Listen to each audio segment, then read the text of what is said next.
Hey everybody, welcome to St. John, New Brunswick. As in MFL action, as the St. John Wanderers take host to the Fredericton Fleet. My name is Mike McGarvey. With me is my good buddy Gord O'Brown. Say hi, Gord. Hey Mike, how are you doing today? I'm doing well, Gordy. How are you?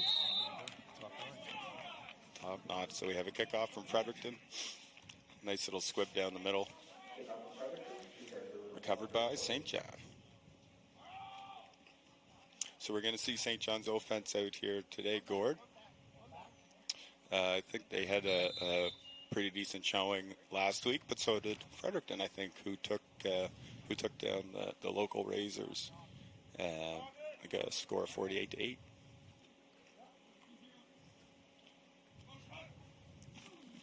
We go, St. John snaps, and we have Lester up the middle. Man, he had a nice game, picked up 15 or 17. Ooh, here he goes. Oh, he had a nice little. Maybe he'll drop his shoulder next time. We'll see how it goes. But here we go. St. John's coming out first and 10.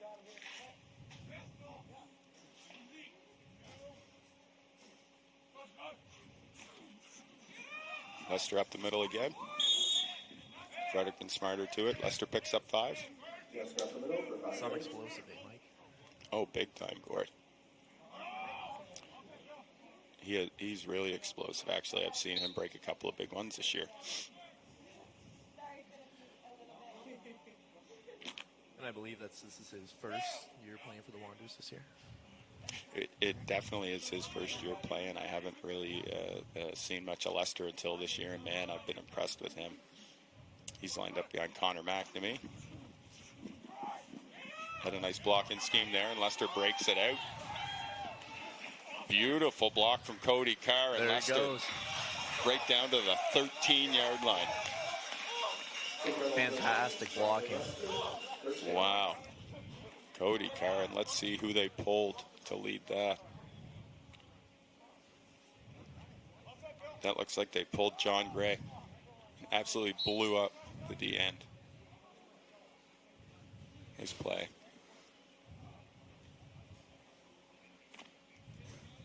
I see my guy Braden Robinson back there, number 1.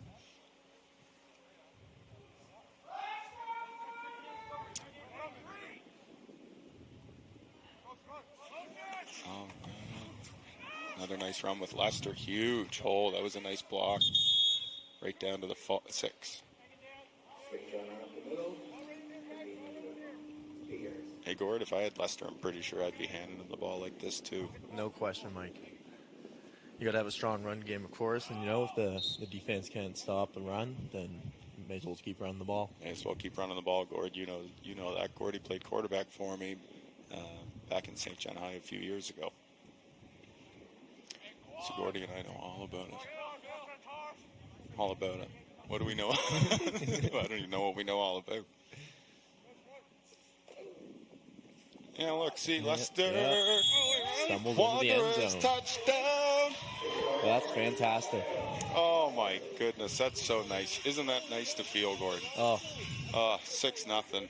Lester takes them all the way down the field. I believe that was a 65-yard drive, all on Lester's back. Untouched into the end zone, Mike. That was a nice one, Gord. He has the boys up front to thank for that. I'd probably be buying Jake DeBow, Diener, Johnny Burgess, Logan Murphy, and Johnny Gray. I'd probably be buying them a nice pizza after the game. Yeah. Here we go. Wanderers up 7-0. It was a great 4-play drive out of the Wanderers. 4, maybe 5. I think it was 4. 65 yards on Lester. It's probably a smart move to come out in the first offensive drive of the game, Gordon, and run the ball, let everybody get the jitters out early. Tenure doesn't matter how tenured you are. We both know this. Doesn't matter how tenured you are. You still get jitters in the first series or 2 of the game, Gordon. So it's always good to go safe. Oh, of course. Even NFL players, they're always they're definitely nervous when they go out there, and I'm nervous when Antonio Brown's out there. So we have the St. John Wanderers kickoff team. Following up a touchdown, we're going to kick the ball off to Fredericton, who's lined up for kick return. Give their offense a shot. Fredericton is coached by an old friend of mine, Dan McCullough. Very good coach. I'm excited to see what their offense can do after putting up a performance last week. On screen, look at that, little prime time. Al McGarvey. Long time DB superstar. Jeez, shameless plugs here, eh? Definitely on his road to the Hall of Fame. Definitely on his road to the Hall of Fame, Gordon. Nice kickoff by Braden Robinson, the AFL Player of the Year. And then a nice hit by Dom Goodrow to bring down the Fredericton ball carrier. Jeff Taylor.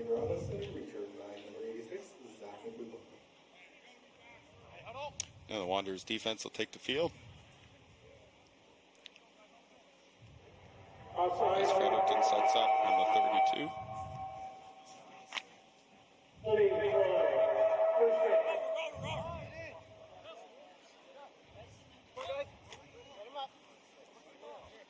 Oh, we went from the 30. Oh, we're on the 33 now. All right. So here we go. 1st and 10 for Fredericton. The 33. I'll just keep saying it over and over, Gordon, until the play happens.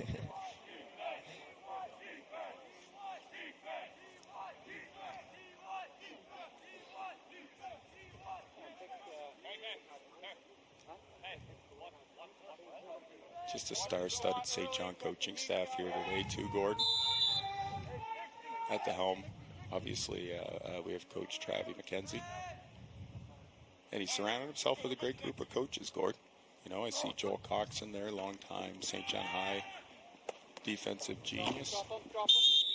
Nice pickup for Fredericton and a first down.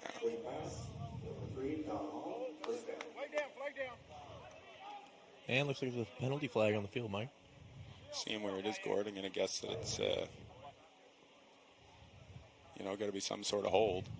Let's take that back, Might as well back it up.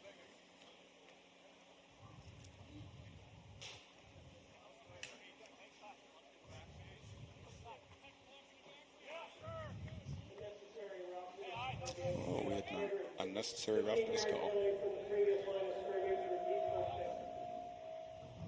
And 15 yards, Mike, that might not sound like a lot, but 15 yards for a penalty, that's a huge chunk of field. That is a huge chunk of field, Gord. So now we're looking at a 1st and 25 as opposed to a 1st and 10. So that's putting Fredericton in a difficult spot. So we see the Wanderers out on the high. Nice little underneath by Fredericton.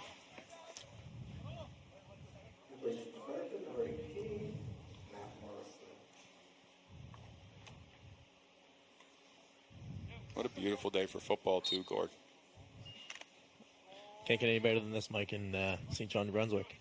Sunny, a little bit of a breeze. Yeah, old Stinktown's normally pretty foggy, It's always foggy in St. John. I live in the fog belt. Here you go, Fredericton coming out. Good pass. To the wide side of the field. Great tackle.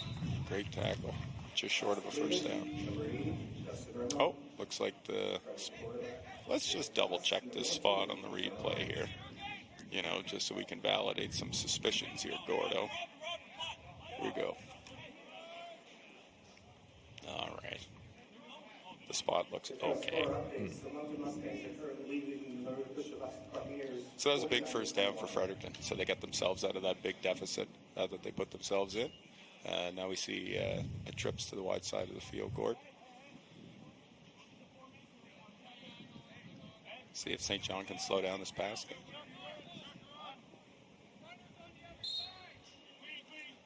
St. John has to be careful too, Gordy, because as we're about to see, St. John jamming him right up the middle. Fantastic play made by Danny Oliver. Nate Middle Jensen. linebacker. Nate Jensen, I think, from D-end. Yeah, that was a nice play, but I think as St. John's going to see, Fredericton actually has a really impressive run game as well. Cam Hayward is just a dandy running back. See them now with two guys. So Fredericton coming with two guys in the box. And a little bit of motion. Yep. Throwing the ball again. Coming to the boundary. Tackle by Al McGarvey. Catch by... I'm just looking at my sheet. Fredericton, 3 yards. Justin Ramillard.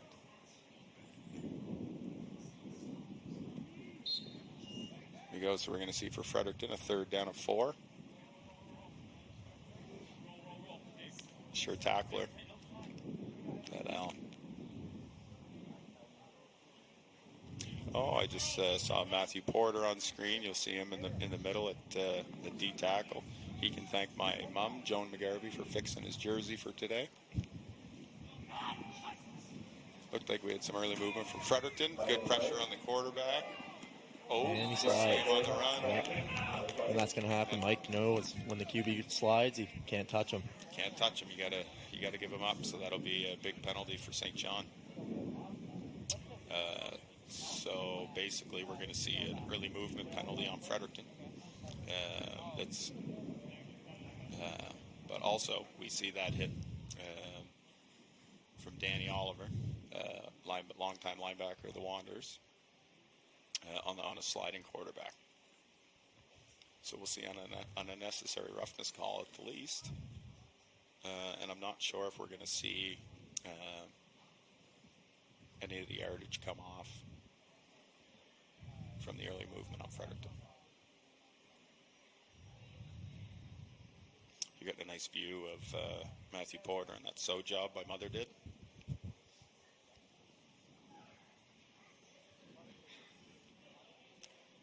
So the officials are talking to a couple of captains trying to apply all the penalties.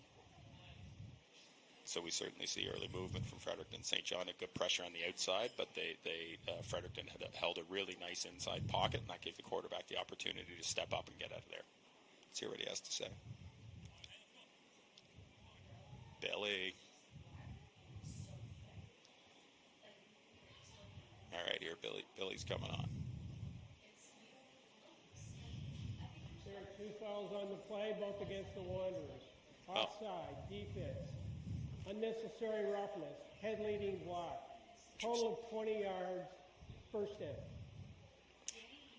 Well, there we go. 20 yards applied to St. John. Thanks, Billy. First down, 40. All right. We'll just kind of move on from that play, I guess. Here we go. Fredericton, 20 yards, picked up with penalties. Oh, heavy pressure. It was Screen. set up by a screen. Super intentional. Beautifully designed. Screen pass to Brady Nickel. First down. O.J. Burnett, OC. Just want to give him props for that. That was beautifully set up. He ran a heavy box, meaning he had more guys in than he did out. And they let the pressure through to alleviate the defense. Dom Goodrow made a beautiful tackle on the takedown, I guess, on the play, but nice play. Here we go, Fredericton back. There goes Jonah Rollins. And there's a slide. There's that Safe slide. move. Oh, a little bit of a movement back there. Yep, we see a little bit of that, but that'll happen with those guys in the trenches, eh? Yep, you love to see the passion. Yep, you do. Good job by Sam Delaney for lighting up on the quarterback there. You know, you definitely don't want to have another 15-yarder. Yep, that was good, Sam. No flag on the play. No flag on the play. I got to be honest, I'm not even sure why it got thrown in the first place, so I think I'm okay with that.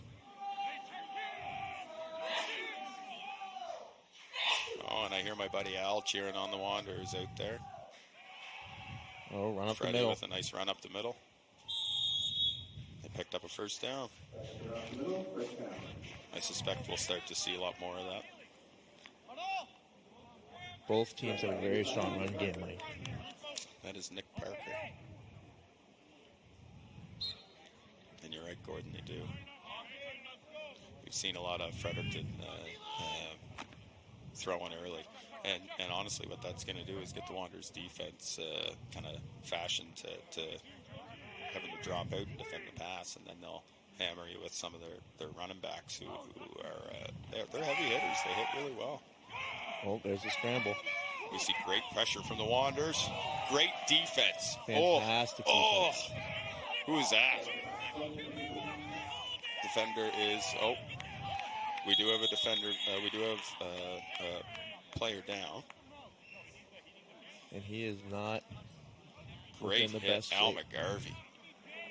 Oh, great hit.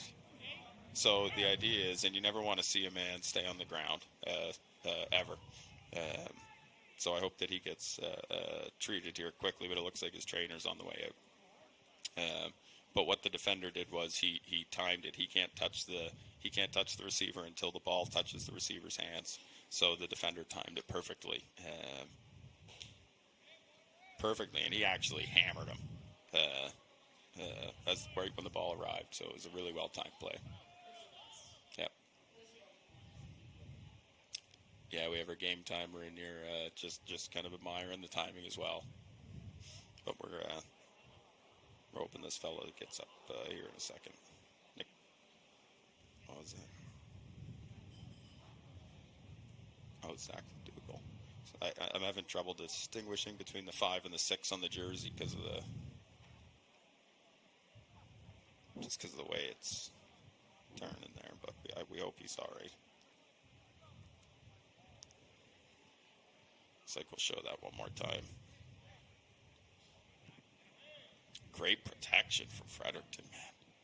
And then St. John had light pressure. It came in, so it appears to be in the hip region or the lower hip region, maybe.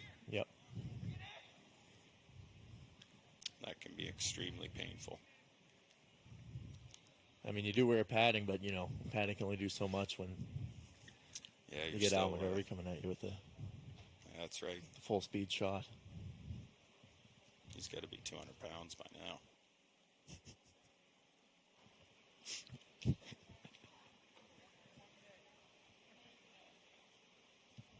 We're going to take this opportunity, actually, and thank a few of our sponsors. I'm just trying to navigate my cell phone, so you'll have to excuse me for a moment. I'm not nearly as quick as I used to be here. But we would like to thank Alpine. We'd definitely like to thank the Tipsy Tomato. Here we go. See, Game Day's got it. My buddy Chris Cyril here. He's one of my good buddies. We want to thank Gavin's Convenience out in Quispan. I think they have the ice cream, too, shack beside it. Wanted to thank the Bayview Credit Union, Subway, Domino's, and Gallant Real Estate. I think I said Alpine, but I'll say it one more time that I want to thank Alpine.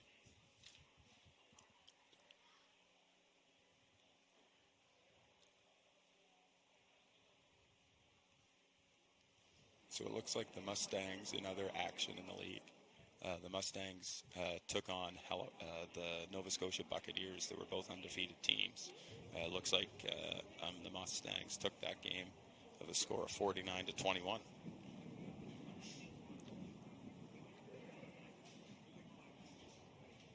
So we're down to 2 remaining undefeated teams in the Moncton Mustangs and the St. John Wanderers.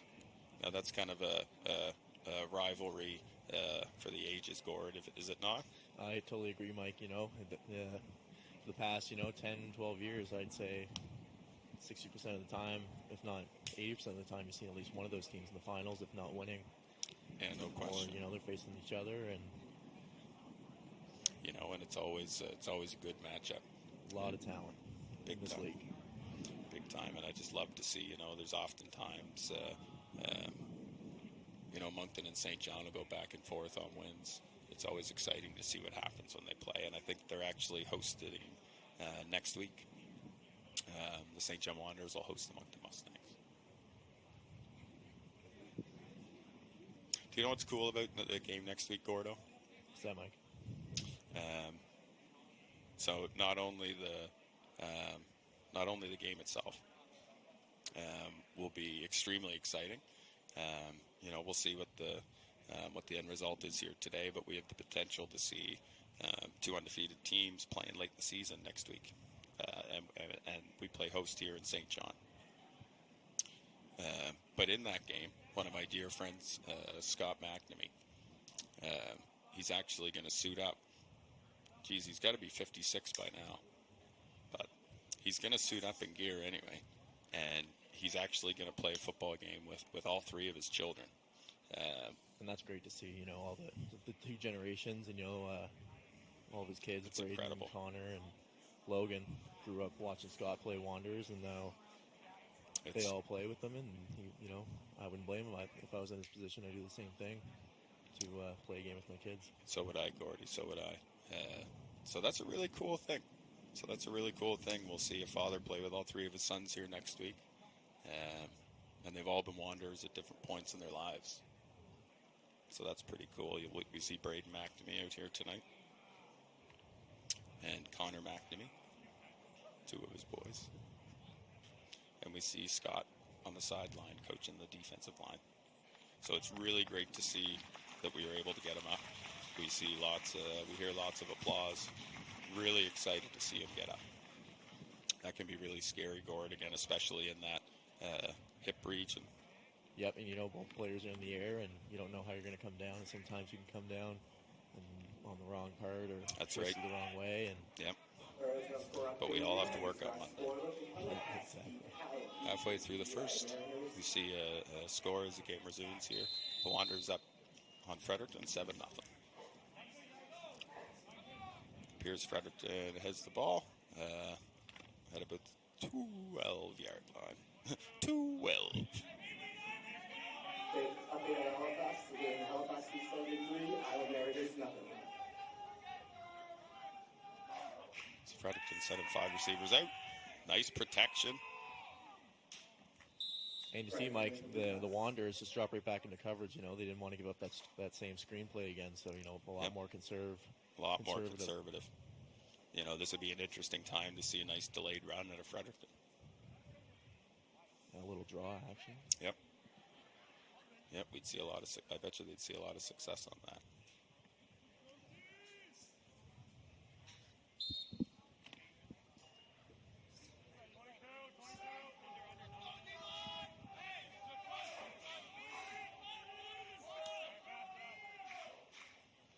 All right, we see Fredericton set up.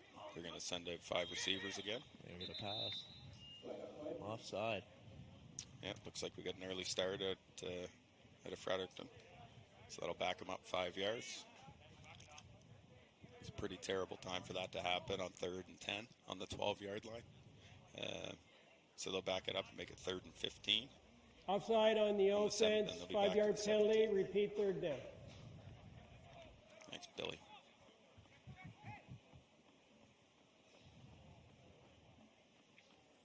Another action, we see the Halifax Heat head over to Prince Edward Island.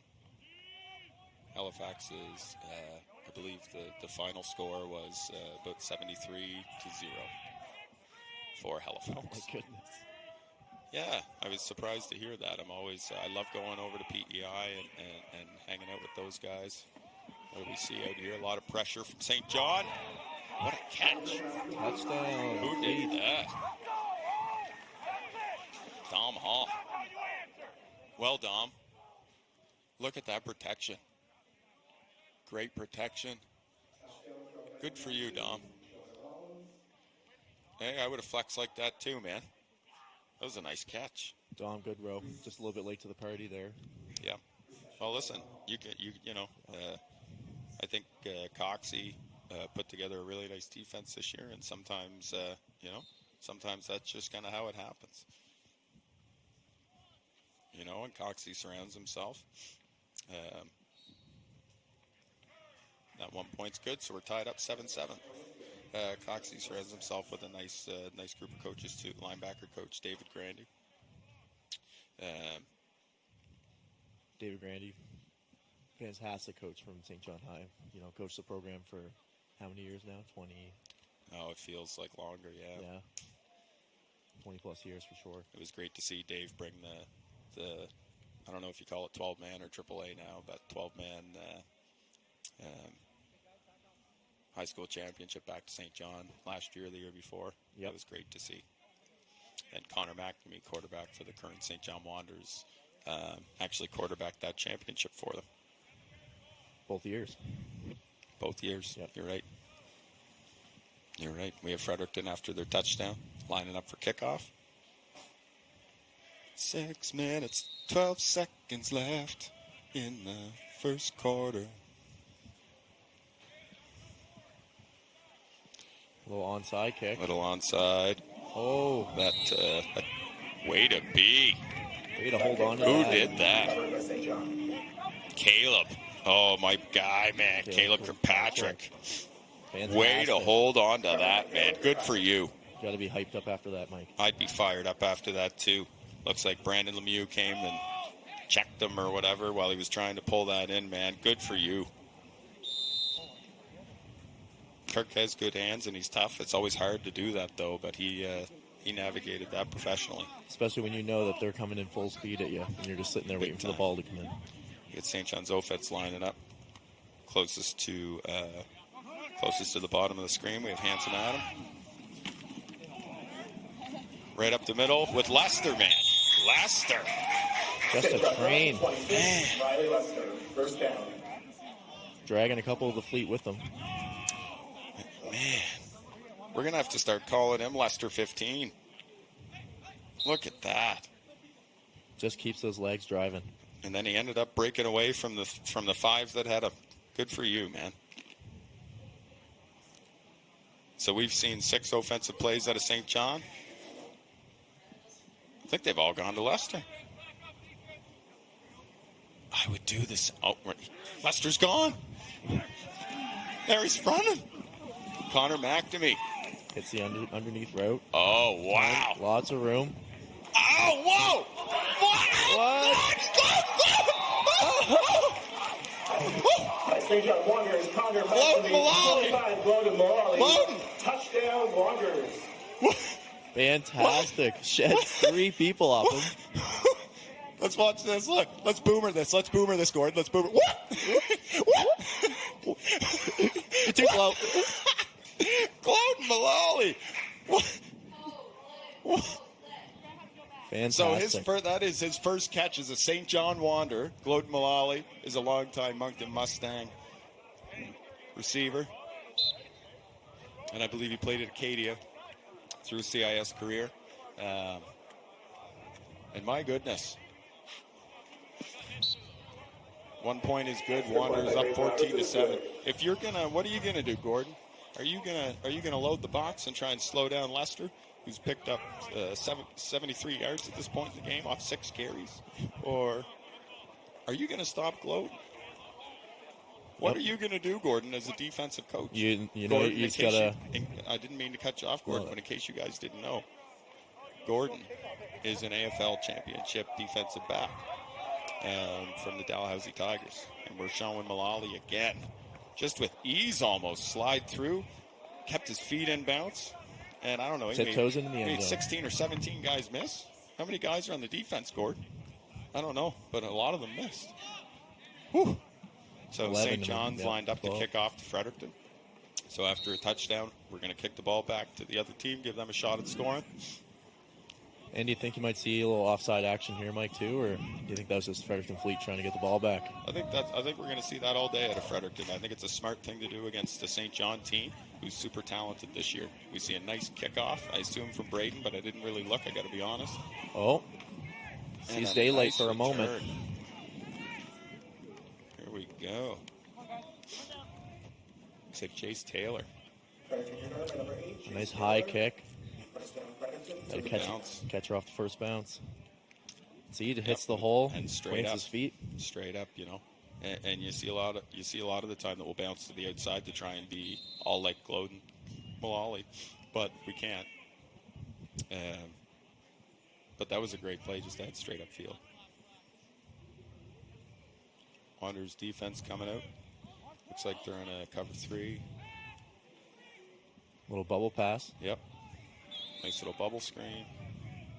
I don't know if that was a flag or a mosquito. Looked like a mosquito. Oh. They're big up here.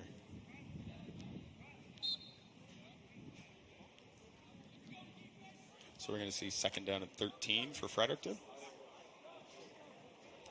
Looks like my guy Carson Crown on the D-line. For St. John. Number 19, we're going to see him come off and try and seal that quarterback inside. And he does it really, really well. Good pressure. Matt Porter. I'm going to give my mom's sewing credit for that. Good job, Matt Porter. Great that was tackle great by pressure, Bill man. Steele.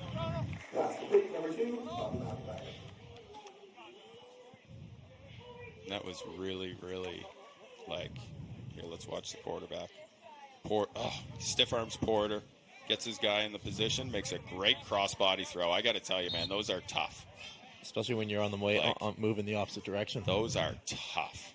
Like that was an easy catch, but that was super good QB play, man. Throwing cross-bodies hard. We go 3rd and 1 for Fredericton. A little bit of motion in the backfield. 5 receivers down to 1 run. Pass, and you see Jonah wide open. Nice tackle. Wide open. So St. John took advantage. Fredericton took advantage of the St. John defense that was ready for the deep pass, and they just kind of threw underneath it. Super smart. It's a super conservative play. I'll say Al McGarvey made a nice tackle on the play, but those are just kind of hard to defend, and you got to give those up to kind of protect the roof sometimes.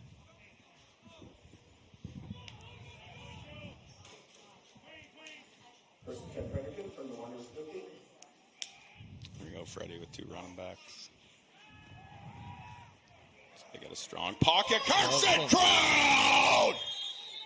Oh! Unreal pressure. I can't wait to see that again. They had a solid pocket, and Carson Crown came out of nowhere, ate the ball, and then the quarterback. Move. Oh, wow. You got to get your hands up and Carson Crown. Man, I should have called him out earlier. Wow. Breaks away, gets his hands up. So that must tell you that Scott McNamee's doing a nice job with the D-line as well, getting them repping that in practice. Good for you, Carson, man. What a play. That was individual effort. He just muscled his way through on that. Good for him. Fredericton with a heavy backfield again. Yep, with the full protection. Full protection, yep. QB was off his mark a little bit. Just out of reach of Joel Seal. I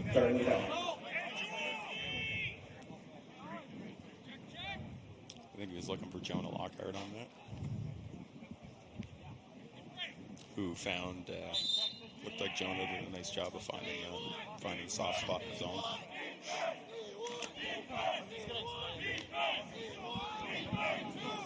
Sorry about yelling a minute ago if that hurt anybody, if your TV was too loud or phone or whatever. 3rd and 10 for Fredericton. Nice. Oh. Excellent catch. 3rd and 10. They ran a nice little slant underneath. Man, that's Dom Hall again, who had the touchdown for Fredericton earlier. So he picks up 8. And I think you're going to see the max protection a lot more here from Fredericton. Yeah. Well, when you have Matt Porter and Carson Crown breathing down your throat every other play, I'd probably leave everybody back to. Oh, Fredericton's getting confident going underneath. See a penalty flag. We do. And still going. For some reason. I say for some reason. They protect the quarterback. Let's see what happens here. So this is common. We don't see so much of the quarterback sneak anymore. We see more of this, he kind of swims down the offensive line. It's a lot more safe. You don't have to end up getting your face smashed off by big D tackles. It's happened to me a couple of times. Has that happened to you, Gord? That's the scariest thing about being a quarterback, Mike, is that there's 12 guys on the other side of the ball. Yep, you're absolutely right. That want to get to you, and the biggest ones are the closest ones to you, unfortunately. Yep, you're right. And we're shocked to see Billy Pickerill call a penalty on St. John. But that's declined either way. First down, Freddie. Fredericton getting confident with with limited protection again. St. John didn't send pressure. Interception. Dom Goodrow. I think we're going to be hearing that name a lot more today, Mike. I think we are, and I think Dom has a really bright future in football. He's a graduate of St. John I, was on the championship team. He pulled that one back. I think Dom felt guilty for, playing off the receiver on that last touchdown, and he had to make up for it. And boy, did he ever. What a way to make up for it. Fredericton's offense seems to be hard to slow down or stop, so unless you turn the ball over. So, good for him. St. John taking over on the 27. 27.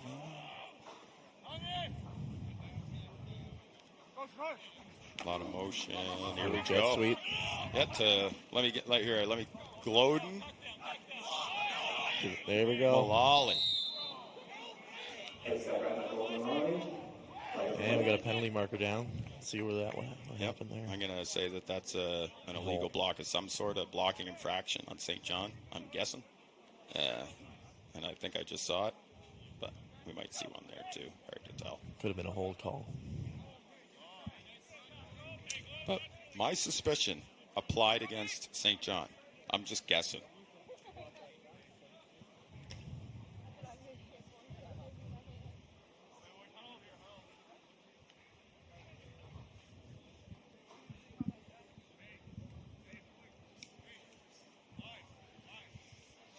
We see the officials collaborating, trying to decide.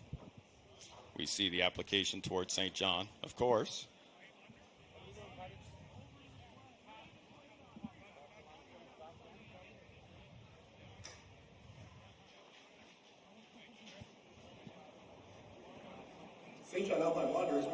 Holding against the offense. 10-yard penalty from the line of scrimmage. Repeat first down. So as predicted, there was a blocking infraction and holding, Gord, as you called out, against St. John. It was on first down, so now we'll see a 1st and 20 after that 10-yard penalty is applied.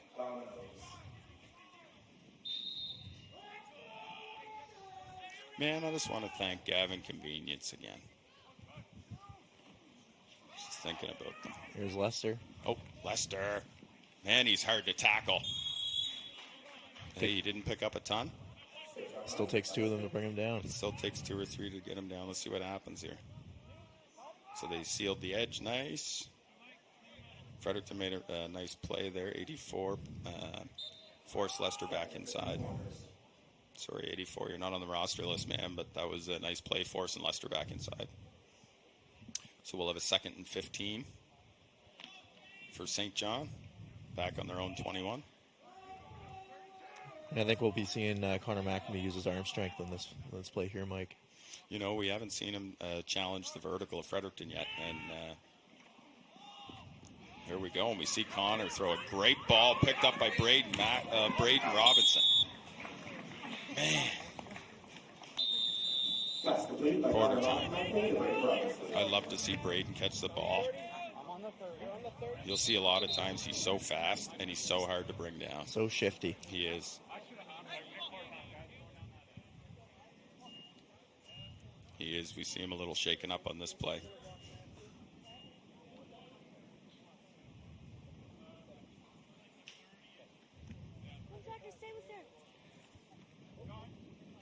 So we have quarter time right now. So essentially the teams are switching ends and they're going to be going the other way.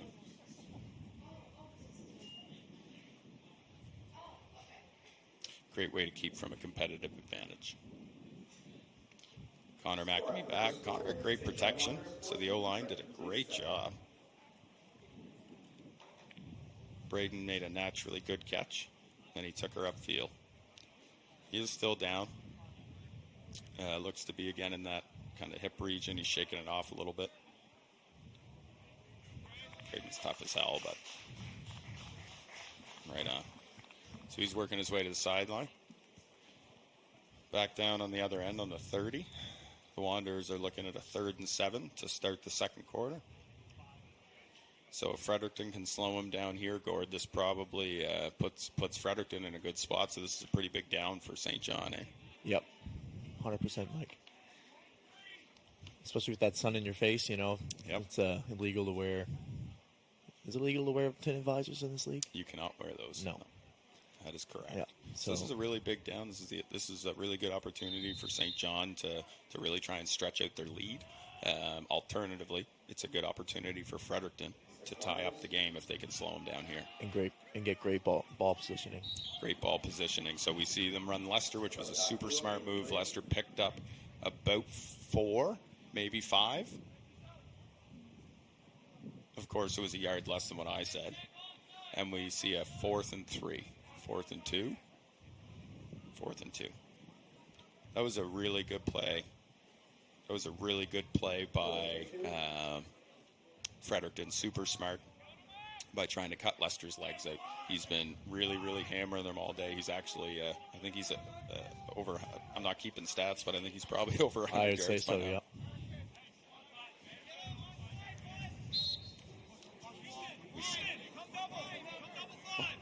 What's happening? So we see Danny Oliver back to punt. Danny gets off a great kick. Great kick. And Owen Dunfield. Owen Dunfield down there and absolutely swallowed up that beautiful punt. We watched Danny Oliver catch the punt, expertly give it, boot the crap out of it. Nice hang time. Oh, man. And Owen Dunfield and Dom Goodrow absolutely gobbled that up. I don't know if that's a word. I'm just getting challenged from the timekeeper of the game if I'm using real words or not. Just for the record, I don't think that I wasn't told that I couldn't use my own words. Like, all right, here we go. And now I'm getting ready to tell me as long as I'm not swearing, which I do understand. Here we go. Freddie right up the middle. Swallowed up by that big middle from St. John. All my papers are screwed up. I can't see numbers anymore. Ruben Dan, Matt Porter in the middle. Carson Crown. Oh, here we go. Strong side. Yep. Brady Manderville looks to be running the ball for Fredericton. I'm not sure. I saw Cam Hayward's name on the list. Cam Hayward was their Fredericton. Does a really nice job on social media, and they put out a top 3 plays of the week. And Cam Hayward, I think he had 2 of the 3, but he might only had 1. But either way, it was super impressive, and I think he might have been the player of the game last week in their really big first offensive performance of the year.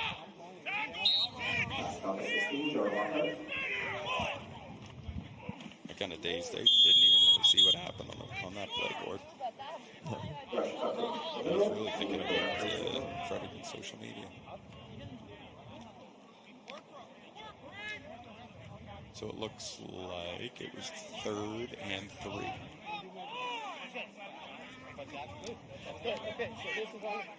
And they might be looking for a measurement here. They might be looking for a measurement on that 3rd and 3 attempt.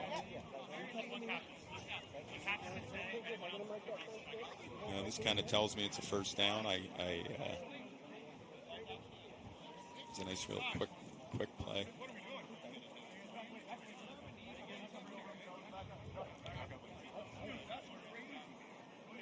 That spot is not shocking. But we see them line up for the measurement. So essentially, it's closer than I thought. Oh my goodness. Fourth down. Wow. Big break for the Wanderers there. You know, Mike, what people say, it's a game of inches, and You know, you're an inch short. That's fourth down instead of first down. That's right. You're absolutely right, Gord. It's a really good point. So we'll see fourth and an inch from Fredericton.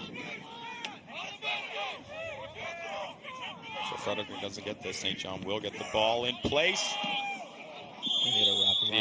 The initial push out of St. John had Fredericton on their heels, and their quarterback made a really nice decision, and he got out of there just in the nick of time. And he picked up the first down. Smart play on the quarterback.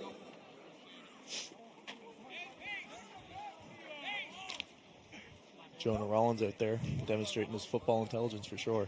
Big time, Gord. You're right, and he's shown a ton of nice arm strength here as well.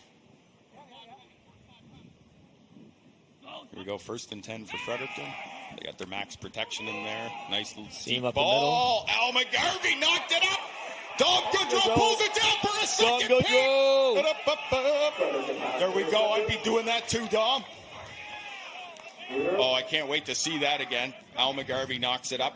Maybe he doesn't have good hands. I think the sun was in their eyes. Oh, he tried to catch it. The sun was in his eyes. Dom friggin' fumbled it. I didn't swear.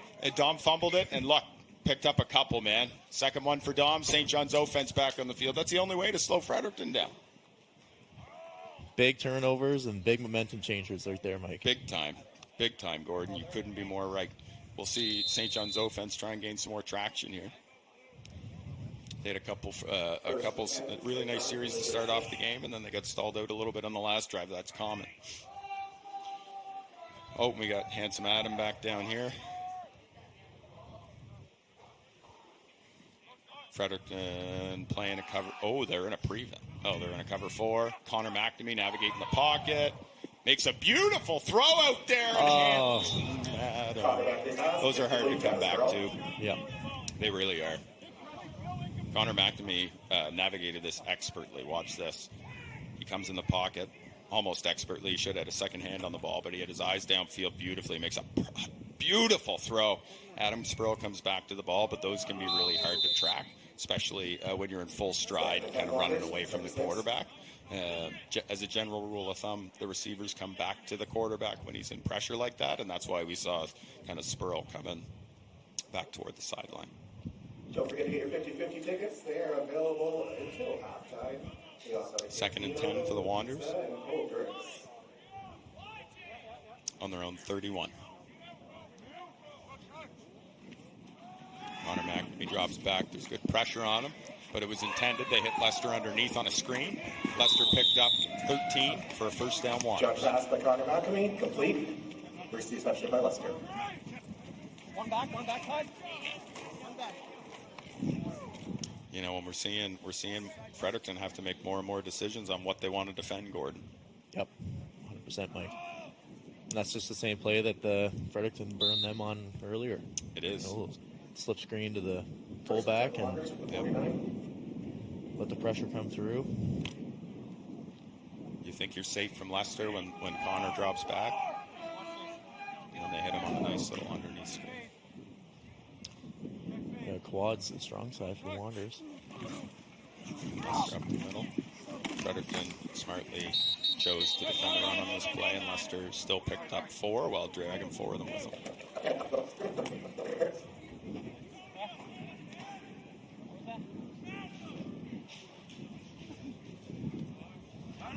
Such a powerful athlete right there, Mike. I'm super impressed by him. Again, unfortunately, I didn't see him play football until this season, but man, he does this every carry. He gives it everything he's got. And he makes it hard to hit. That wears on a defense. I expect to see a big second half out of Lester. Although we've already seen a great first half out of him. Now we see again, we got Claude Mullally underneath. He has a couple of really nice blocks. Wow. And then it takes three Freddie to get him down after Glodden picks up about 10, 15. I'll just keep guessing. First down, Wanderers. See it on the replay. Gets a really nice block. Little dance. Yep, do a little dance. Get down tonight. 1st and 10 for the Wanderers. 8.5 minutes left in the first half.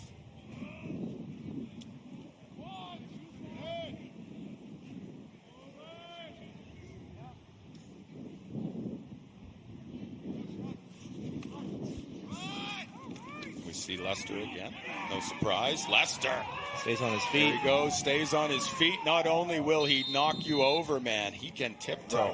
Good for you, man. Lester picks up 35. I don't know, I'll count better.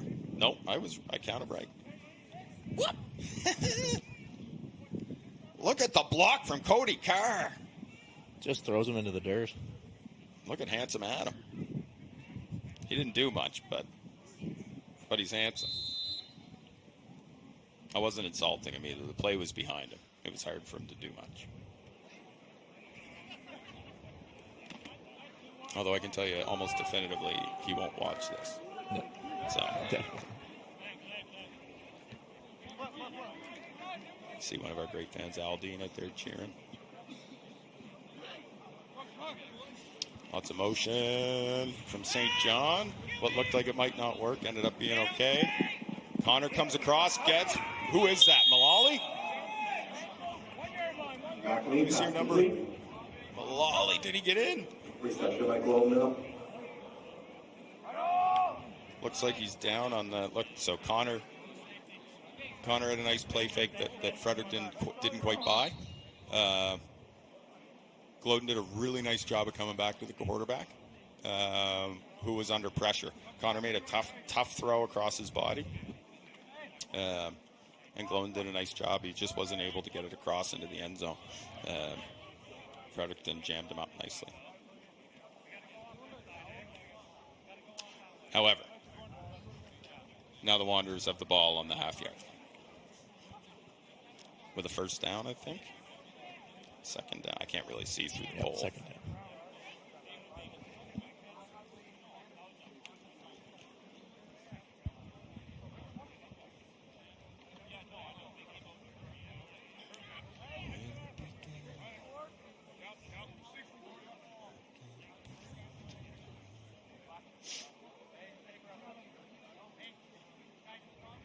You see the guys hydrating up. It's pretty hot out there. I'd say the hottest day of the year so far, Mike. Definitely good call, Gordon. I know that my little Alexa screen in my kitchen told me it was 23 on my way out the door on my way here.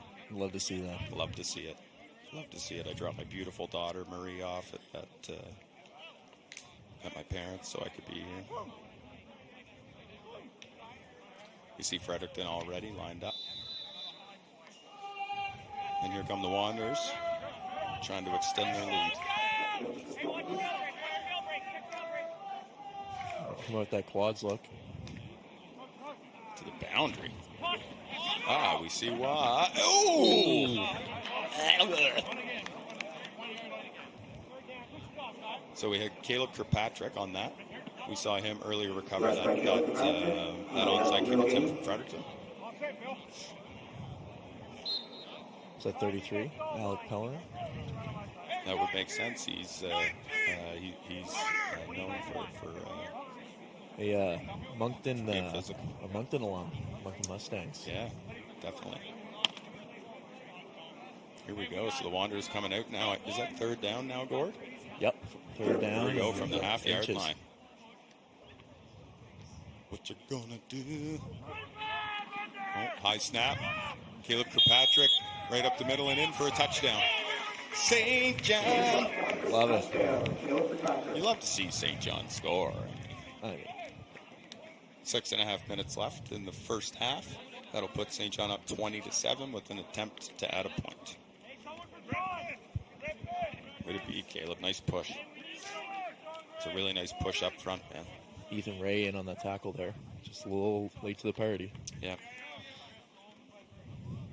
Well, it's hard when you're... Yeah, not much you can do when you only have a couple inches and you got to give a yard. Yep. You got to give a yard in between just to provide a neutral zone to the offense. And you're following people like Devin Dean. Good luck. Good luck, yeah. You know what I mean?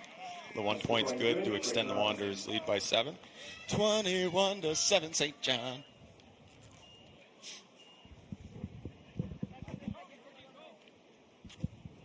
You know, last week, Gord, I did the stadium announcing.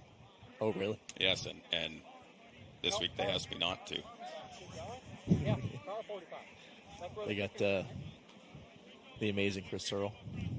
Yeah, we have one of my good buddies, the game day coordinator for the St. John Wanderers, and a Wanderers alumni, St. John High alumni, Chris Cyril, who does all the game day organizing for the St. John Wanderers. Wonderful friend of mine, wonderful man, and he A whiz with Huddle. Huddle whiz. For anybody who doesn't know, Huddle is a platform that coaches download their all their game film to, and you can break it down play by play, write notes on it. I kind of feel like the old guys from the Muppets right now. You know what I mean? Yeah, the old guy. St. John. Oh man, St. John lining up to kick off. As a reminder, after you score, you boot the ball back to the other team to give them a chance to score. So Fredericton catches the ball. Jace Taylor. Yeah, he had a nice return earlier. And looks like the Wanderers will bring Jace down with a late flag, presumably on St. John. We're just watching the screen here. Obviously. Yeah, I mean, Jace made a nice play. If you cut her upfield, though, man, like you did earlier, there's a lot nicer of a game. But he still broke a couple of tackles. It was a nice return. But let's hear how Billy will push the Wanderers back. Unnecessary roughness. Head leading block number 45 on the kicking team. 15 yards from the end of the play. First down. I agree, Billy.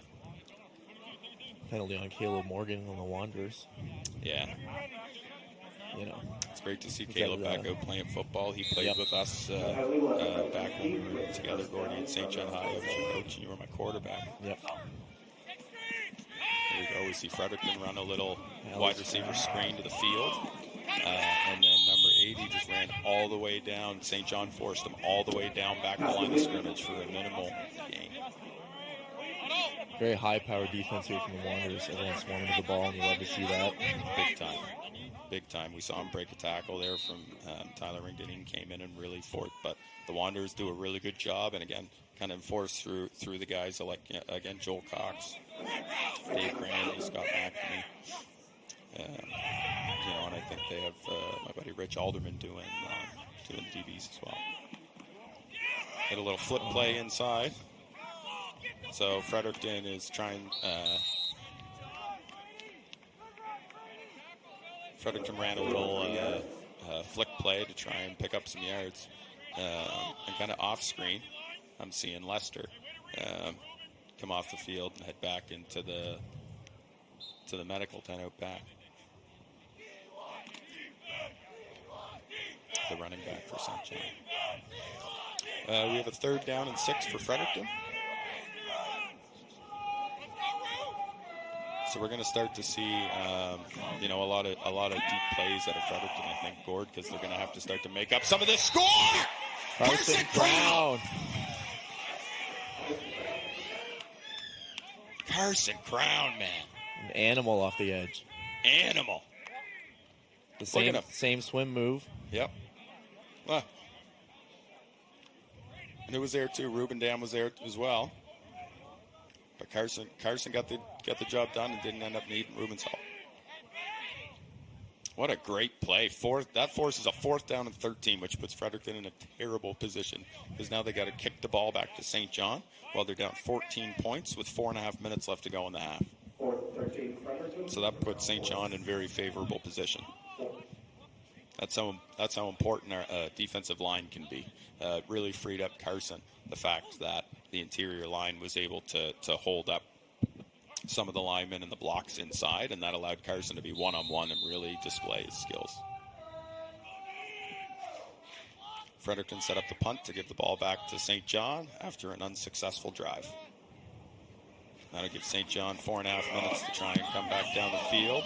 Oh, line drive. Punt caught by Al McGarvey, running it upfield. Drops his shoulder, takes 2 with him after a modest return. And leaves the Wanderers in Fredericton territory. Let's see if we got a hand on this ball. Nope, it was just a rushed kick. Awareness by Al McGarvey to be a 99 in Madden. Great minute player. Yeah, creative player, yeah. Handsome Adam. I'd like to see them. The Wanderers have so many weapons to work with.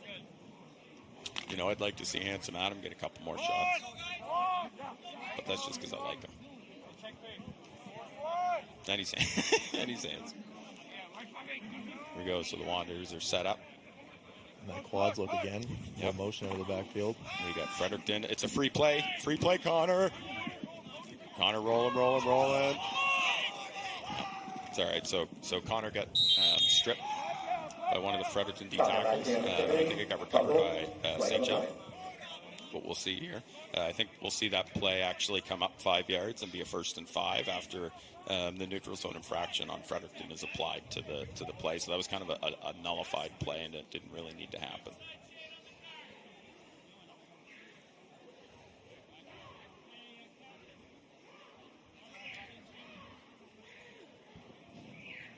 So we should see a 1st and 5 for the St. John Wanderers after a neutral zone infraction from Fredericton.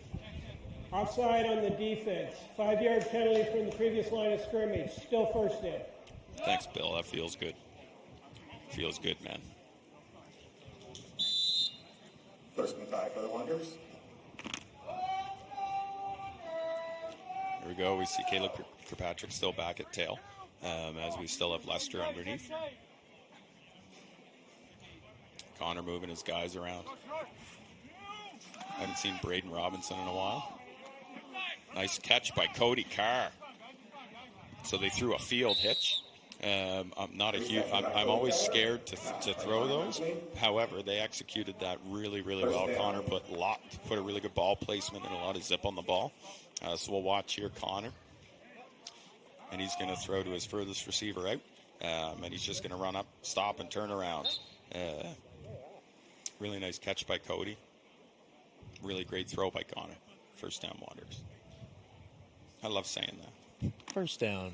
1st down Wanderers.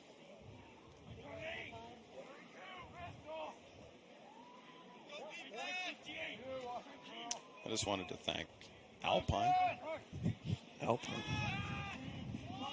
Connor, big throw to Mullally. Oh, in and out of 10 fingers. Oh. Thank you, Alpine. Oh. Connor with a great throw. Little ahead of him. Just out of reach. Yep. So those balls could be really hard to track. Especially where Mullally was looking over his left shoulder and he would have had the sun right in his face. So those are really hard routes to throw this time of day, just with the posture of the sun, honestly. So I promised that he lost the ball kind of as it was coming in. I also wanted to thank my buddies out at Gavin Convenience. Gordy's chuckling at me. Here we go. Wanderers set up. They got 4 receivers to the field side, or the wide side of the field. Connor hits Mullally underneath, and the Wanderers already have block set up. Downfield. Oh! Hurdles a player. Yep. Mullally goes up over him, but he did end up getting cut out from him. Cody Carr, nice block on the play. Let's just watch this. Look. Oh! He's hammered him. With some great blocking up front by Austin Rowe, number 87. Oh, Austin Rowe's a fabulous run blocker. It's a receiver with a motor. We'll see Caleb Kirkpatrick. We had 2 Fredericton defenders behind the line of scrimmage. Yeah, late flag on the play. We'll see Caleb again. So that was that was a really nice play by the D end and by what it looks like to be one of their three tech. I didn't really Alec see. Pellerin. Is that right? Oh, was it? Yeah, Alec Pellerin. Yes, I'm again not surprised. Good football player. Wanderers would like to thank their game day sponsors. Alpine.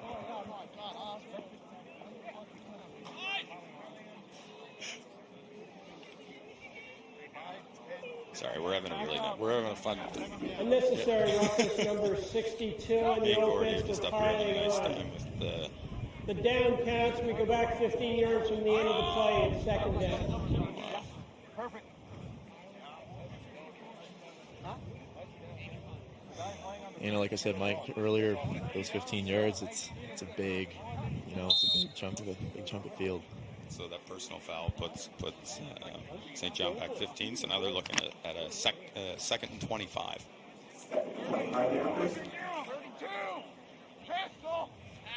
They're on the 35, working their way in. Love to see another 7 points before the half, I'm sure. Had a nice little rollout to Mullally downfield. Mullally picks up 15. Brings them closer to a first down. So we'll see Connor roll left, and we see the offensive line or the protection slides with the quarterback to make sure that he can get enough room to throw. And he got Mullally coming across from the other side underneath. That was a really nice play, really well executed. And now the Wanderers are faced with. They went from 2nd and 25. Now they are 3rd and 7. 3rd and 7. 3rd and 7 for the Wanderers. Here we go. McNamee set up. More of a spread formation this time. We see them leave an extra protection. Oh, Fredericton brings Connor McNamee down to the backfield, but there was a flag. There was a flag. The play continued to go on, so that implies that it's on the defense. So we're going to assume a neutral zone infraction on the defense, and the Wanderers should gain 5 yards by way of penalty for the second time on this drive and make it should be 3rd down and 2.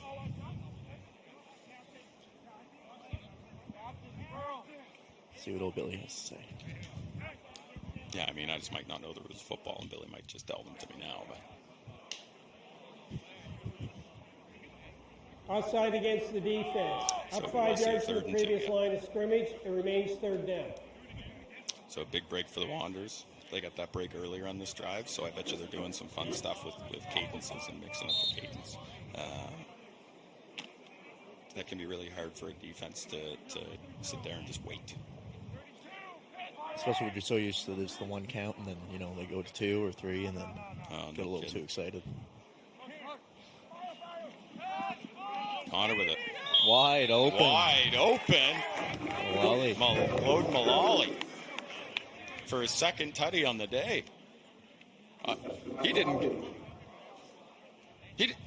even get covered. And that can happen. We'll see Glodden just kind of, they challenge, and it's very possible, guys. It's very possible that the Wanderers ran a nice scheme where it looks like they challenged the same player's zone. But it didn't look like there was anybody manned up on Glodden, though.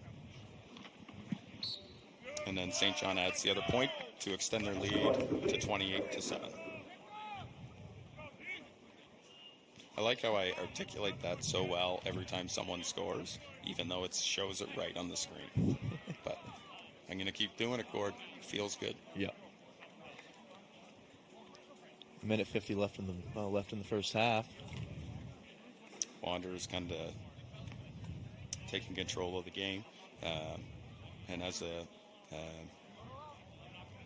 always, the Wanderers scored, so they're going to set up and kick the ball back to Fredericton, who's going to get their go at scoring before the half. It's going to be tough with 1:50 left, and with this again Joel Cox-led defense, man. I'm happy to see Braden Robinson back out on the field kicking for the Wanderers. He went down a couple series ago and missed the last offensive series, so it's good to see him back out there.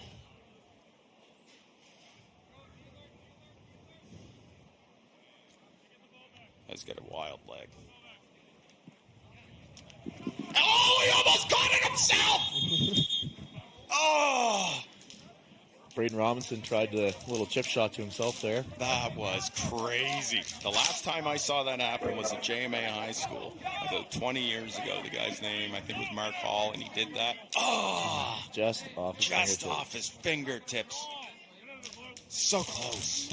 And a guy named Mark Hall did that in a game that we ended up losing. But we came back. We almost won it. I think we lost 25-21 or something to that effect. But we brought it back and almost did something with it. Got a flag down. Objectionable conduct number 29 on the kicking team for abusive comments. 10 yards from the end of the play, first down. So the another personal foul penalty on St. John. So Fredericton.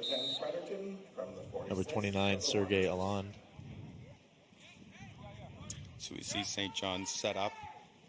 They look to be in a conservative cover 4. We get good pressure on the quarterback. Oh, he's going to get the high tackle call there. Yeah, the high tackle. So that's really hard to avoid sometimes. I'm glad that when I squished my water, it didn't hit any of your equipment. But that can be really hard, especially Carson's a 6'6" guy. He's a really big guy. And that can be hard when you're coming up on a guy that's 5'8", 5'9", 5'10". I'm not trying to insult you, man. I just don't know how tall you are.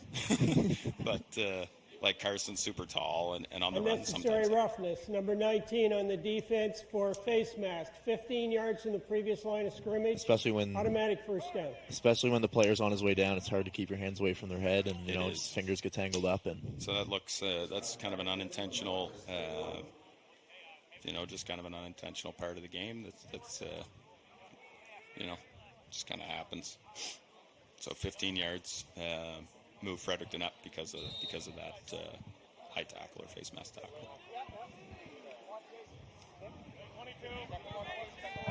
First and 10. Fredericton on the 31. They're going with light protection. St. John lost the 2. And off to Brady Vanderbilt. Swallowed up at the line of scrimmage. I got to think. Ruben Dan. Yeah, Ruben Dan in on that one. Great job, Ruben, man. We had a couple other guys in, but he's gonna watch. I hope you watch it anyway, Ruben. It's a good play. Here we go. Second and 12 for Fredericton. We're back on the 33 now after the 2-yard loss.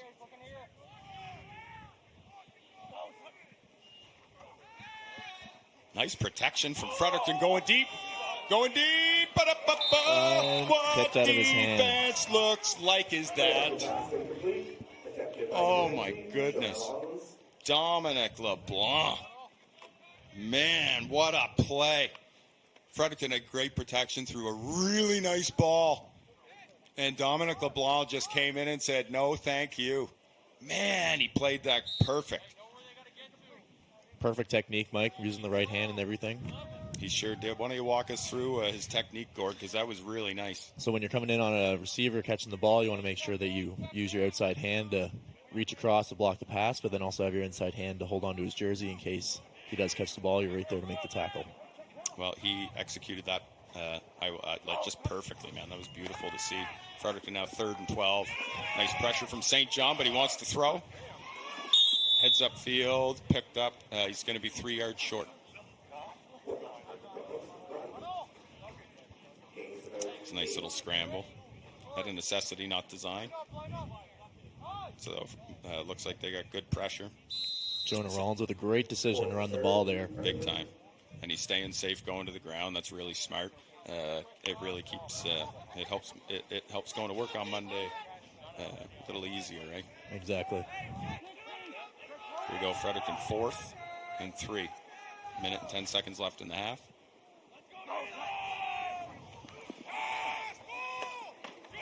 Pass it to the wide receiver. It sure was. Brought down by Joel Seal. And Justin Miller up with the catch. Yep, Joel, it was great coverage. It was a well-timed route. They've obviously practiced that quite a bit, and St. John did it with McNamee and Cody Carr a series ago. That's something that's going to happen. So we see Fredericton come out now with a fresh set of downs, 1st and 10 on the 19.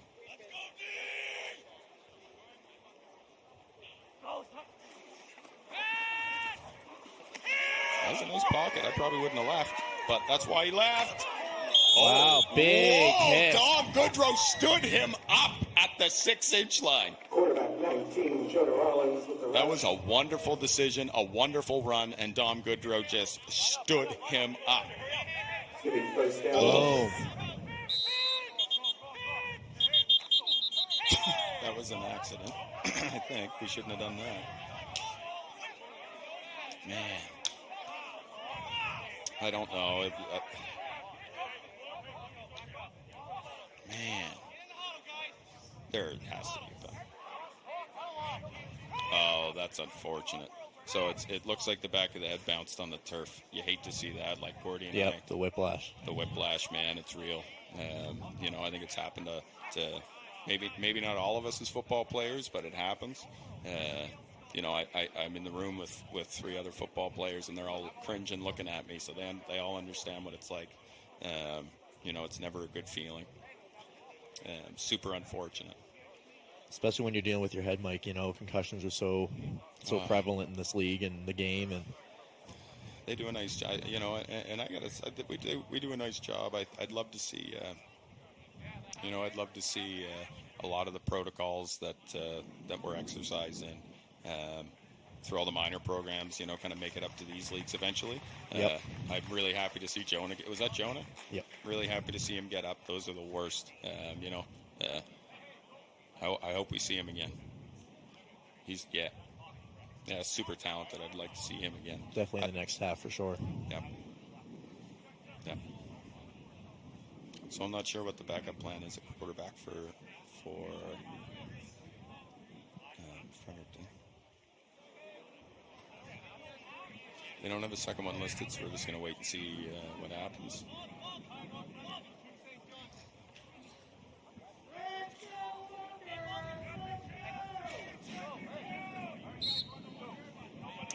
Seconds left until halftime. Gordo Wanderers up 28-7, but the ball is on the 1-yard line. Fredericton's knocking on the door after a great run up from Jonah. If I was Fredericton, I definitely want to capitalize on this opportunity here. Big time. I think we'll see the quarterback sneak. Number 8, Jace Taylor. Is that that's number 2, Bobby McIntyre? And it looks like Yeah. Looks like a touchdown. So that'll bring the game a little closer. So we're at 28-13 right now. And a great hit from Sergey, number 29, on the Wanderers. But still just couldn't wrap him up before he made it across the line. Yeah, it looked like the Wanderers D-line got a really good push. And the Q got out of there.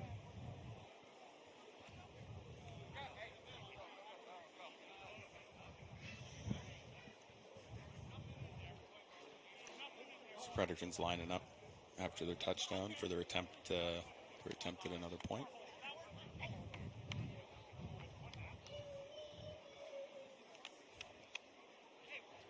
Now I'd suspect to see. Looks like they may be trying to apply a penalty here. Objectionable conduct on the offense, number 88 for taunting. That 10-yard penalty will be applied on the kickoff. The touchdown is good. So we had a personal foul on Fredericton on the last play. Number 88, Jeff Taylor. So they're going to apply that on the kickoff as opposed to this play. So that was a really smart move on the Wanderers' part. Give Fredericton a better chance at converting their point here, and hopefully eliminating the inevitable onside kick. Ooh, very big collision there on the Wanderers. Yep, they came in hot, man. Nice kick for Fredericton, 28-14. Number 99, Ruben Dan. Yeah, Ruben's tough. I'd expect to see him get up. I'm not sure why there's a flag going on 10 seconds after the play.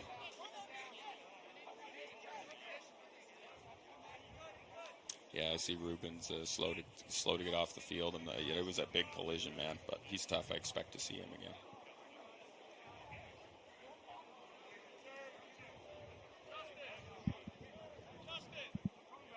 So we'll see.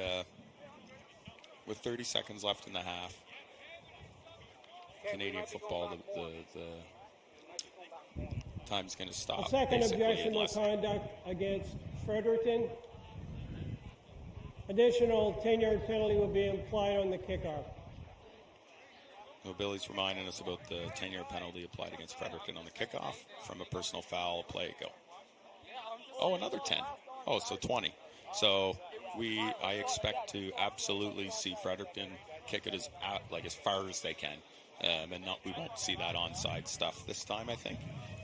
They're pretty deep in their end, and with limited time left in the half, this is too good of an opportunity to give up this much field position. So I expect to see Fredericton kick it as far as they possibly could here. Wish I didn't crush my water bottle. So Fredericton's now back 20 yards for the kickoff, based off 2 separate personal fouls. After bringing themselves 7 points closer to the lead, the Wanderers are up 28 to Fredericton's 14. 30 seconds can be a long time, Mike. Long time, Gord. You reminded me that I was talking about the time clock in football. And essentially, in the last couple of minutes, the clock's only going to run while the play's happening, not in between the plays. So you are able to stretch it out a lot longer and get more football at a less time. So this is plenty of time with 31 seconds left on the game clock. This is plenty of time for the Wanderers to work down the field. I'm not sure if they have any timeouts remaining or not, but they're not as important in Canadian football as they are in the NFL.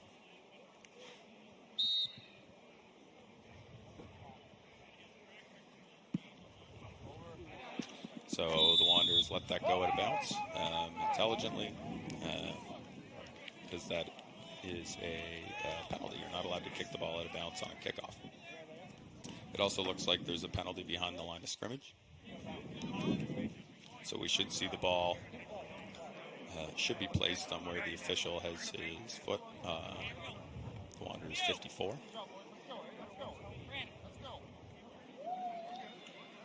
However, there will be another penalty applied that will push it toward Fredericton's end zone to benefit the Wanderers, I suspect. But I am guessing.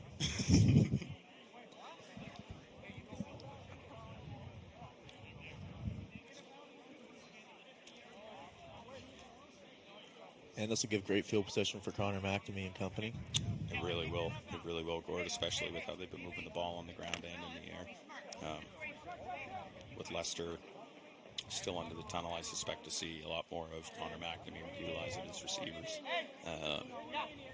Again, like in the Handsome Adams and Austin Rose and the Lollies of the world. Cody Carr, I see. And Braden Robinson out there. And my guy, Caleb Kirkpatrick.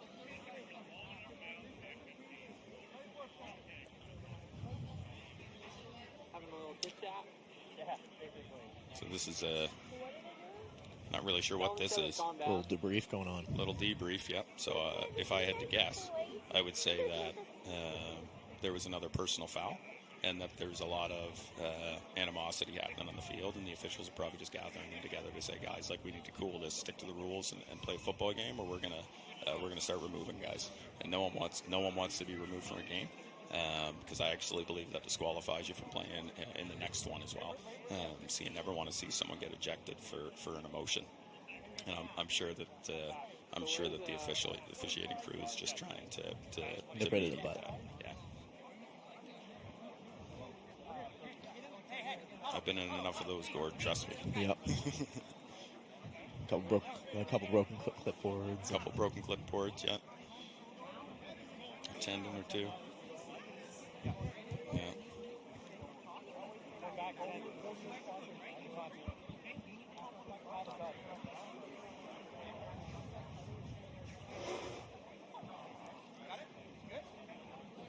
And I'll say this isn't.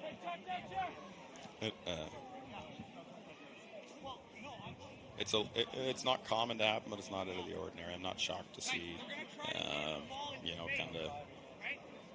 The officiating crew just kind of retake over the game. 2 fouls on the play. Illegal procedure for the kickoff going directly out of bounds.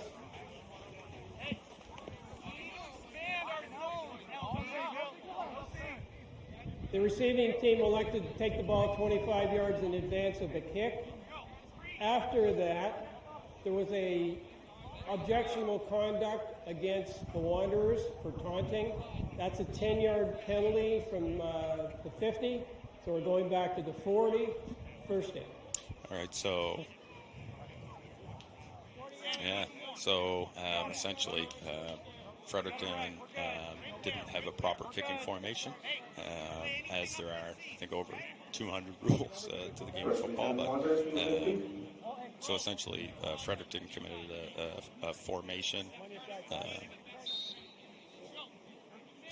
They got a formation penalty, and then the Wanderers got a personal foul penalty. It seems like an unnecessary roughness, which, you always got to see those applied.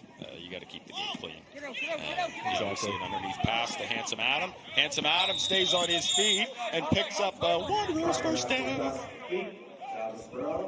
First down, Wanderers. Looks like there's about 22 seconds left in the half. So now we'll watch the official when we get off. Oh, Connor McNamee. Yep, Handsome Adam gets wrapped up, and he just extends his arm and keeps that defender away from him.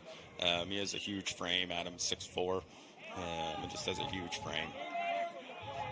So we shouldn't see the clock start until the Billy, the white-hatted official, starts circulates his arm.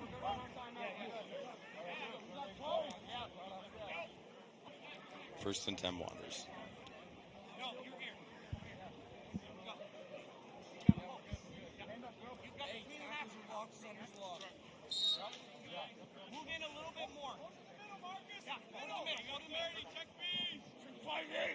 We go the offense, leaving protection.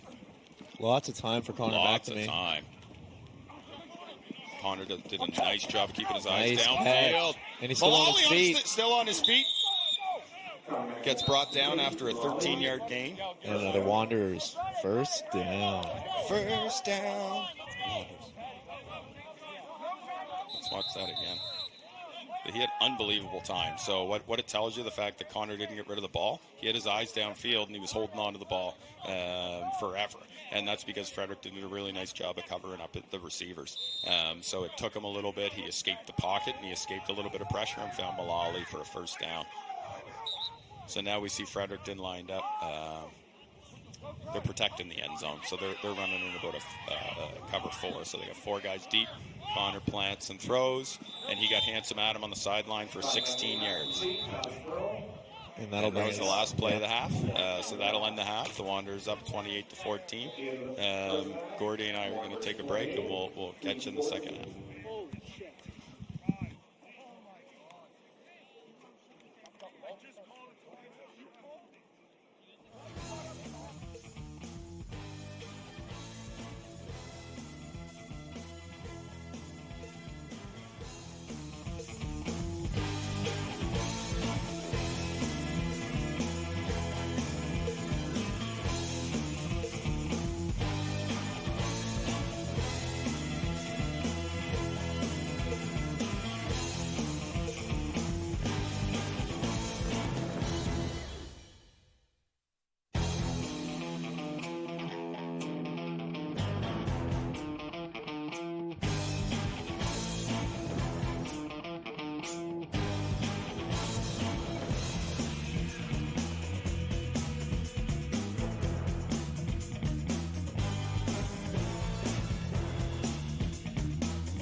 Wanderers are kicking. The Fleet will be receiving from this end.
Well, Gordo, we're back for the second half here in Stinktown, New Brunswick, St. John. Wanderers up 28-14. The 3-0 Wanderers on the 1-2 Fredericton Fleet. So we saw Fredericton move the ball really well through the first half and just turn the ball over a couple of times. This is a lot closer of a game than 28-14. And we saw the Wanderers play extremely well through the first half. Big kick from Braden Robinson down to the 16-yard line. Brought back out by Jace, it looks like. Beautiful return out to the 41.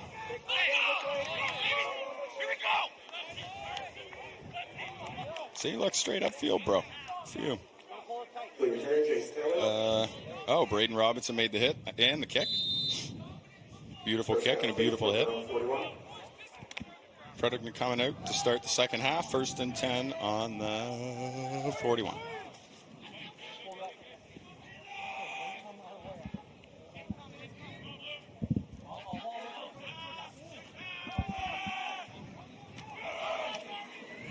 And tackled by Joel Seal. Pick up a 6. Fleet pass complete for the 6. And that's a great play for an offense to come out from the half and, a little bread and butter play. Hitches across the board and get a completion, get the jitters out like you said last half, and we're rolling. Yeah, man. So we see a soft shell from the Wanderers here. We got their DBs are almost 10 yards off the ball. Fredericton on a 2nd and 5. Throws a little screen underneath. They got the first down and more. Late pass by Rollins. Down to the Wanderers 48. Tackled by Dominic LeBlanc. Look, and they set it up. They set it up really nicely. Is Jonah back? Looks like Jonah is back slinging, so it's good to see. After that nasty whiplash there in the first half. After a big game, Fredericton, 1st and 10.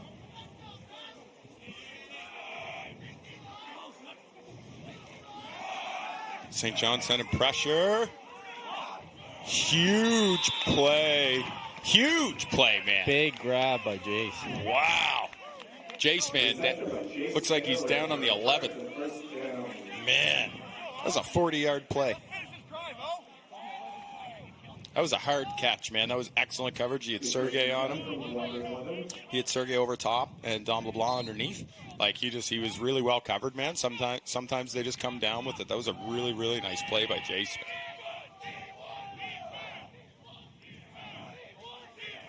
So here we go, 1st and 10 from the 11 for Fredericton, knocking on the door to start the half. Similar story to the first half, Gordier. Yep. Beautiful catch and throw for Fredericton. Touchdown. Man. Whoa. What a way to come out of the gate. Who caught that? Number 16. Look, Jonah back. He knew where he wanted to go right from the start. Jonah Lockhart with the catch. Jonah to Jonah. Or wait. Yeah? Yeah, Jonah to Jonah. That happens? Right on. Jonah squared. Jonah squared.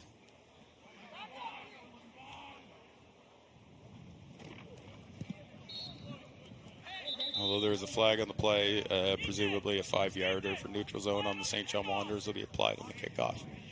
So we have start the half. Fredericton marches down the field, makes her 28-21.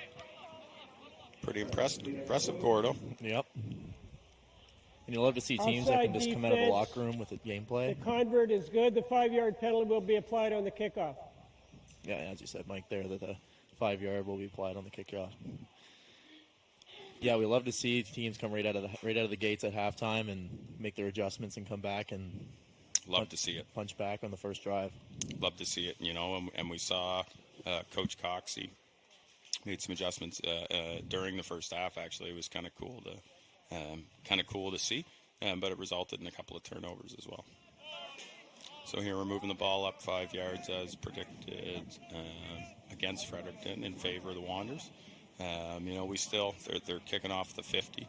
I still expect to see the onside attempt at a Fredericton because it just seems to be their game plan today, Gord. They tried to kick one deep and it went 15 yards and out of bounds.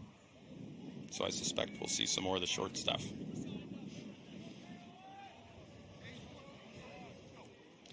And again, after scoring, Fredericton will kick the ball back to St. John to give them an attempt. So they booed here. Uh-oh. That was super exciting, and I don't know who got the ball. Looks like St. John.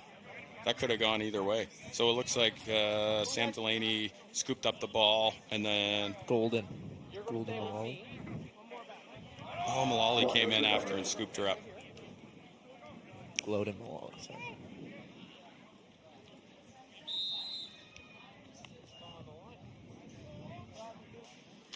Geez, that could have been big for Fredericton. Now they brought the game that much closer. So now St. John's going to try and extend their lead a little bit. Because again, that Fredericton offense is hard to slow down. Looks like the Wanderers are in a tighter formation we haven't seen much of today. And we see Lester back running the ball. And he picks up a solid 7 to make it 2nd and 3.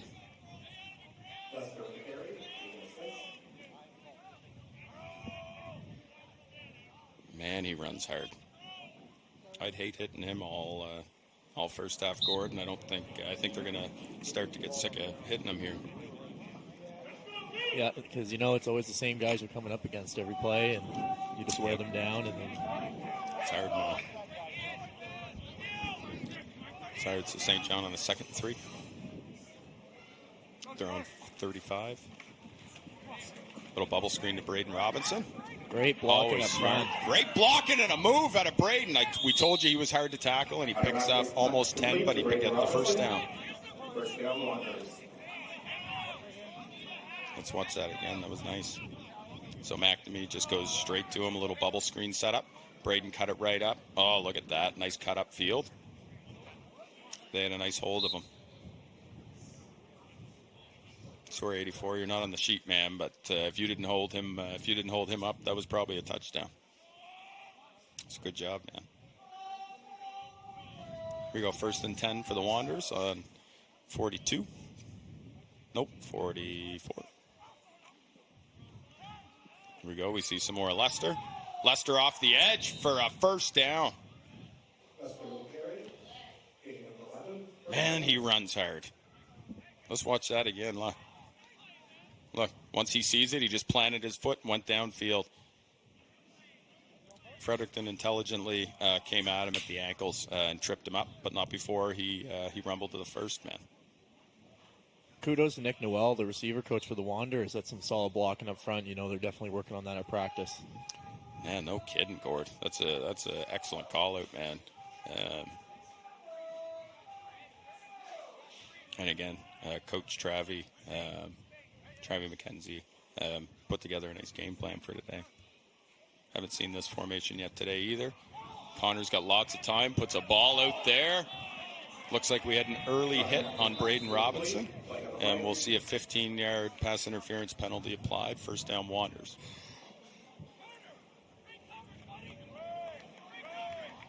So we'll see Connor get really nice protection, and I think it was more because they had a different look. They were seeing a different look.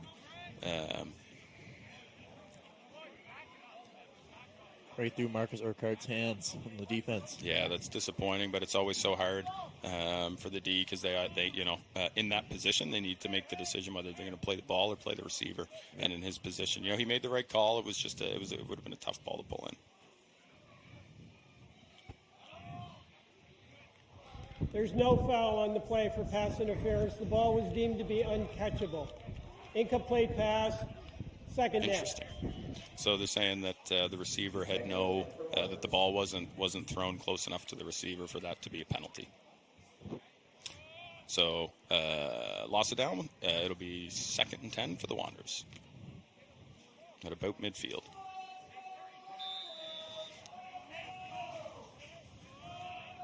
So we're seeing a lot more of those inside formations, Gordy, and a lot less of the spread formations. Wow, pass broken up really. Oh, who is that? It's a nice play. Number 5. Seb Brown. Seb's a super talented ball player. I saw him. He had one of the plays of the week out of Fredericton last week, too. See, the Fredericton Social does a good job. I'm talking about it. But he had one of the plays of the week. He had a big pick 6. He jumped a route. He just had a receiver sit in the wrong place in his zone, man, and he baited it really well and jumped it, and he took it to the house for about 65 yards, man. A big playmaker for the Fredericton fleet. Yep, I'm surprised not to see him playing a little bit of receiver. Not that Fredericton doesn't have talent over there, but Seb's a super talented receiver.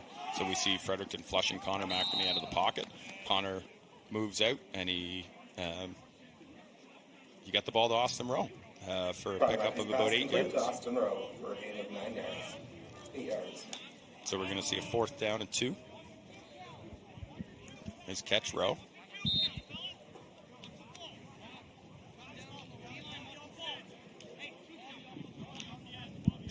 So here we see the Wanderers offense stay on the field. So 4th and 2. If they don't get a first down in this play, Fredericton will take over and get the ball.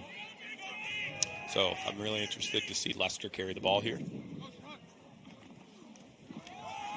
And he picks up the first down and then some.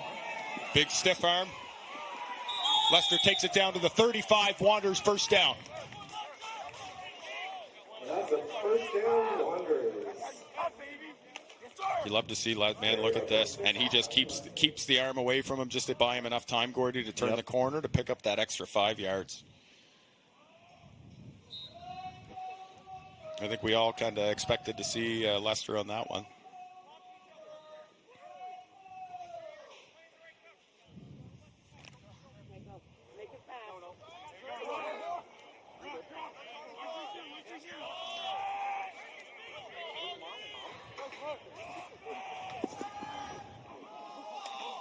Here we go. Connor McNamee completes a pass. Looks like we'll be just short of the first down. Looks like he got it to Mullally. And we'll be faced with a 2nd and 3. Really nice protection there from Sealy. Uncovered and then shifted over to the double team.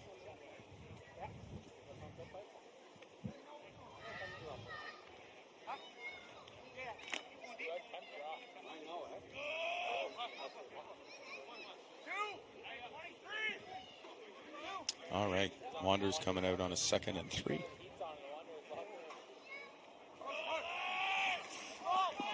Looks like a little trickery, so they baited with Lester up the middle and then handed to Mullally around the edge, who may have picked up the first down. It's going to be close. He didn't get much, but it may have been enough.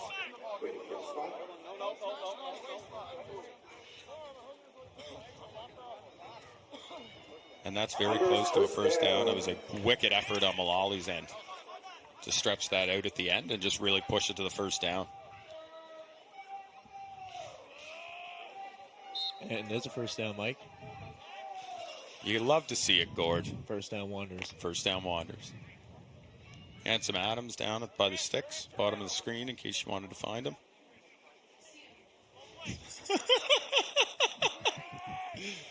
Oh, well. Lester up the middle. He didn't have a great hold on the ball. He switched hands very smartly. Who do you have come in on him? Pellerin. He had Pellerin in on him, putting nice pressure, so it looks like he tried to switch hands. Yep, look, Pellerin slid his block. And there wasn't really much for Leicester to do on that one. Looks like Jeff Seeley had a nice seal on that.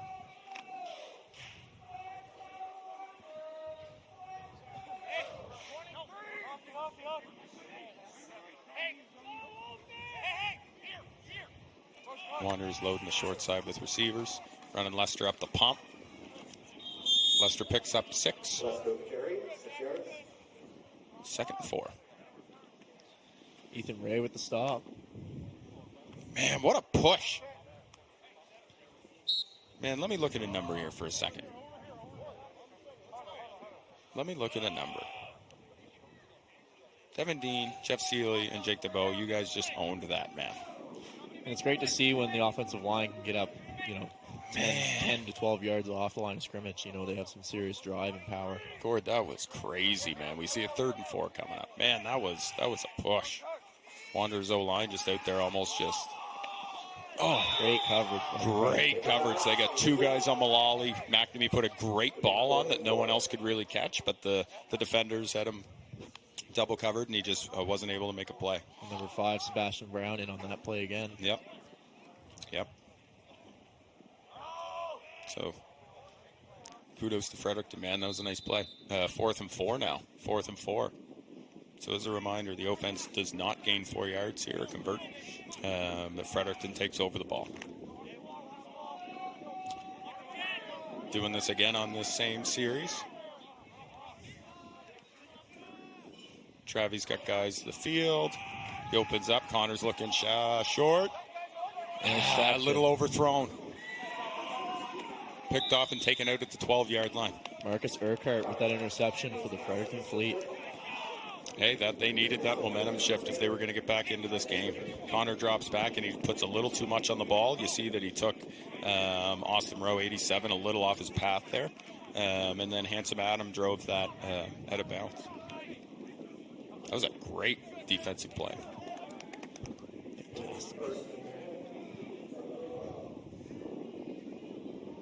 So now Fredericton's going to take over on their own 12, and they're going to try and tie this up, Gordo. This is getting crazy.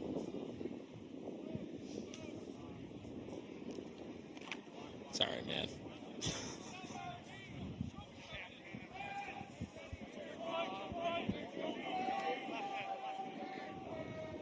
All right, 1st and 10, Freddie. Wanderers look like they're going 3 high. So they'll have a lot of their firepower underneath to try and defend all that underneath stuff. And that's smart because Al McGarvey came up on a nice catch. 2-yard gain. Al McGarvey cut it off. Pass to Jeff Taylor, broken up.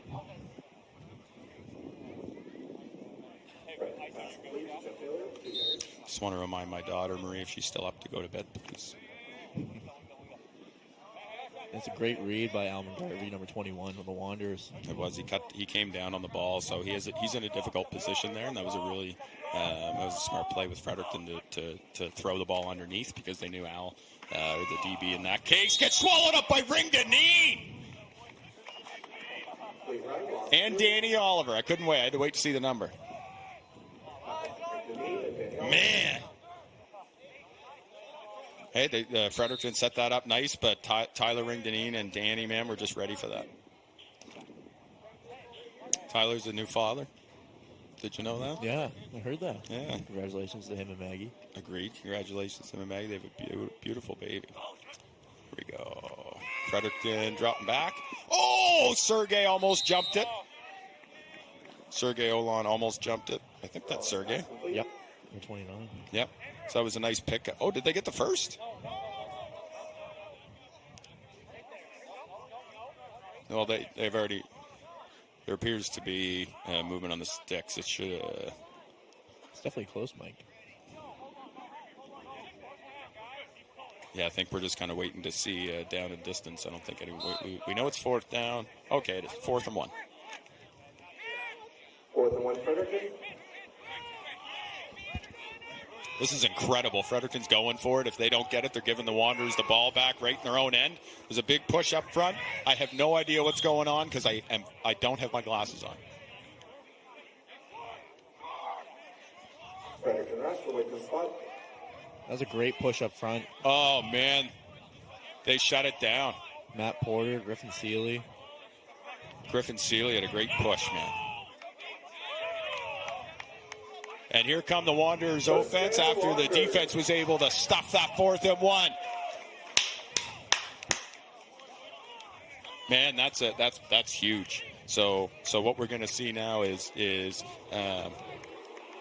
Fredericton just took a gamble on 4th down. They weren't able to convert. So what that means is the Wanderers now get the ball 1st down and 10, fresh set of downs on the 21-yard line going in. So they'll look to extend their lead here, Gord. I would think that they would take that in any fashion, whether that be a touchdown, a field goal, or a rouge. Yeah, I think they would take anything at this point to make it more than a one-possession game. Yep, and that'll be super important. The way this Fredericton team's able to move the ball, I think it's probably critical that they score any form of point here. So they run underneath again to Mullally on that screen. It takes two of them to take him down, but there was only a short gain on it. Fredericton was smart to what they were doing. They were able to shut a block and get in there.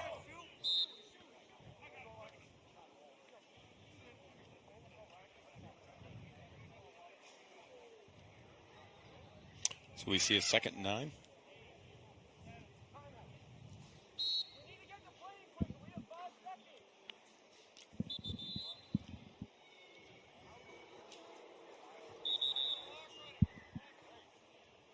Looks like the officials are stopping the clock for a moment. Oh, they're bringing water in. Always nice to see them hydrate for the boys. Oh, there could be a timeout. I actually wasn't... I could have missed that, Gord. But that's all right. They stopped the clock anyway. For a break in the field. I want to take this opportunity. I just wanted to thank some of the team sponsors for the St. John Wanderers in Tipsy Tomato, Gavin's Convenience, Gallant Real Estate, Bayview Credit Union, Subway, and Domino's Pizza. So the Wanderers are coming out now after the break, 2nd and 9. With fantastic field position, Mike. Oh, it's incredible, Gord. They came out off a stuff on the 4th and 1. Good pressure from Fredericton. Flushes McNamee out of the pocket, who hits Mullally underneath. Some room to run. Oh, room to run. Mullally's making it happen. 1st down, 5. Touchdown! Come on! Looks like he came out of bounds at the 3. 1st down, Wanderers. Oh, after getting flushed out of the pocket, Connor makes a great throw. Mullally works across the field. 2 broken tackles. And he did have a foot on the 3-yard line. What an effort. What an effort from Glowden Mullally, man. Great job. So we're 1st down on the 2-yard line, it looks. And I think the Wanderers are taking some of the receivers out and putting in some of their heavier sec guys. Super common in this end of the field, Gord. You should know this, right? Oh, of course, heavy package. That's right. We want to run our big guys. We'll put our big guys on the field. So I expect to see Lester kind of challenge the middle of this defense and follow that really well-anchored O-line. You see Lester following that well-anchored O-line and walking in untouched for a touchdown led by Danny Oliver, Tyler Ringdeneen, Jeff Seeley, Devin Dean. Hey, they had John Gray on it. That was incredible. Jake DeBow. A great effort up front. Great job, boys. Untouched. That was a really, really great play, guys. You just kind of went in and muscled it. That puts the Wanderers up 6 more at the end of the 3rd quarter.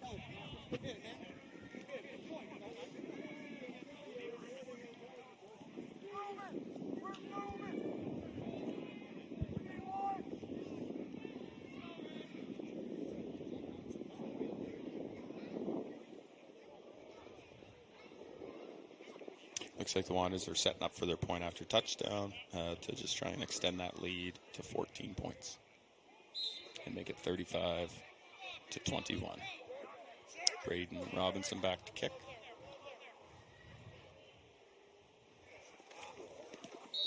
And it's good. Wanderers up 35-21 with about 14 seconds left in the third quarter. So now the Wanderers are going to set up their kickoff team, Gord, and give the ball back to Fredericton, give them another shot to score. And do you think we might see another onside attempt here, Mike? A little squib kick from Braden Robinson? You know, it's interesting. I think we might kind of see that because at this point in the game, you don't really want to give Fredericton. They're getting to the point where they're going to have to start reaching deep into the bag plays here. Yeah. You know, as we get later in the game with a spread like this. So I wouldn't be surprised to see a squib here from Braden Robinson, just to try and keep Fredericton from trying any of the tomfoolery. Tomfoolery. It's a great word. Yeah. We're the problem with Canadian football, Gordon. Here we go. So the Wanderers setting up on the 45, kick the ball back to Fredericton after their score.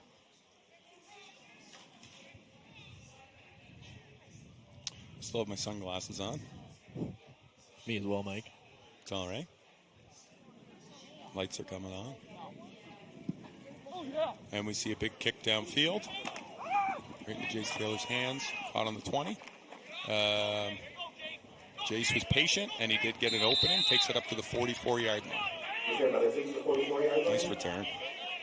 You know, and that's a great thing to be patient as a returner, Mike. You know, let it develop in front of you and let your block set. And yeah, Gord, definitely, and let the coach's scheme kind of take fruition. But that can be difficult when you have 12 250-pound guys kind of sprinting down on you. Exactly. You know, but he did a nice job, man.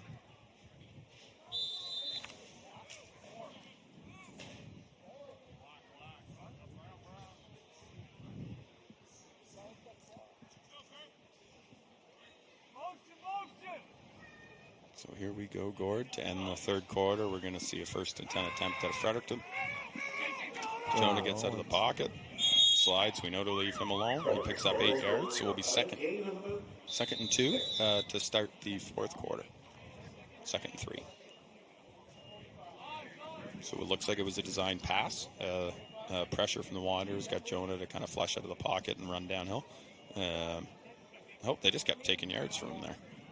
So it'll be 2nd and 5.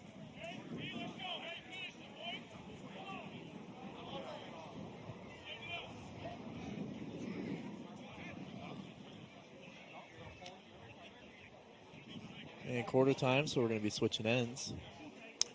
Yeah. So I guess, but I mean, that's better than sitting in silence, Gord. You're right. Wasn't doing our job. Here we go. So Fredericton coming out on a 2nd and 4 to start the fourth quarter. So we see Jonah back. Lets the ball go, man. Hate to see that. Hate to see it. Jeff Taylor, ball's intended for number 88. Jeff Taylor just couldn't bring it in. You know, when the ball's behind you and you're moving it's tough, full speed the other way, it's hard to bring that in. It's hard to adjust your torso back, when you're already in a full sprint, man. I couldn't agree more. So we go Fredericton on 3rd and 4. They're kind of they put themselves a little bit in 4-down territory, Gord. They kind of got to go for it here regardless. They're stacking up the short side of the field. Had some early movement. It's a free play for the defense, I guess. They ran that same play. It was a great catch and run, pitch and catch. They picked up 17, but it's going to be nullified by early movement from the offense.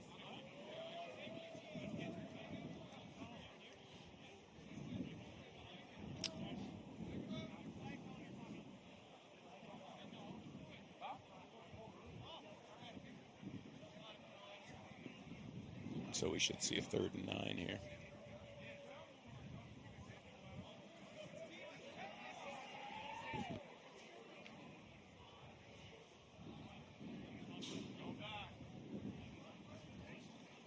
Sorry, Chris. Yeah. So we had early movement from the offense, or Fredericton, pushes them back 5 yards. 3rd and 9. Bayview Credit Union, Subway, Domino's. Offside against the offense, 5-yard penalty from the previous line of scrimmage. It remains 3rd down. So again, Gordy, I think Fredericton kind of they're in a position where they kind of got 2 downs to get this 9 yards. I'm really interested to see how they try and achieve that. I think we're going to see Rollins going into the air for here on this play here. Yeah, I think you're probably right, Gord. He has a nice pocket. Oh, he moved out, and it looks like he picked up the 1st down. He had nice pressure in his face from Sealy, but yep. And brought down by number 47 on the Wanderers, Sandro Melendez. He's hit Sandro. I think he landed on the defender, so he's off a little bit, but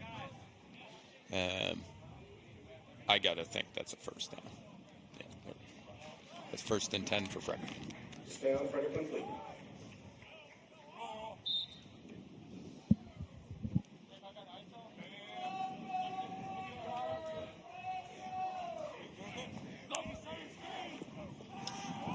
Go, nice little screen pass. Oh, nice little screen pass. Nice little screen pass.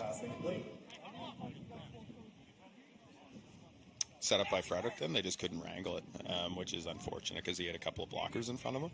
And there was a late hit on it. The reason it wasn't called is because the defender didn't have really the ability to look through the receiver and see that he didn't actually catch it. So that's why there wasn't a flag on that hit, even though it was late. So you hate to see somebody get hit when they're not ready, but that's it's kind of a part of the game or a risk of the game. 2nd and 10, Fredericton. Got to see them put it in the end zone on this drive, Gordon. Yep, or the Wanderers are going to capitalize on that.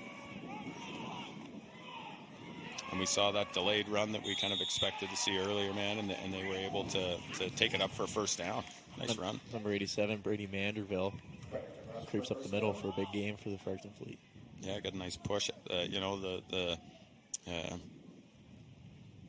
O-line got a really nice push there, Gordon, and they were just able to kind of muscle up for 10. 1st down, fresh set of downs for Fredericton.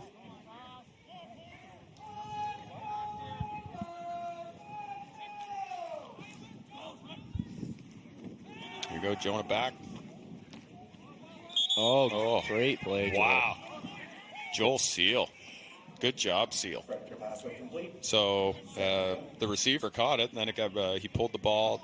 The defender knocked the ball. Oh, looks like he was juggling the ball, and the defender knocked it out.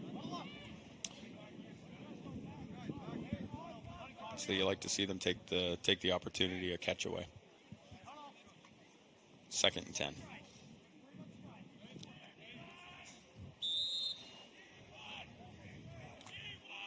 I'd expect Gord, I know we said it already a minute or two ago, I'd expect them to kind of reach into their bag of tricks here soon if they don't put one in, because they really need to close the gap if they're gonna do anything with this.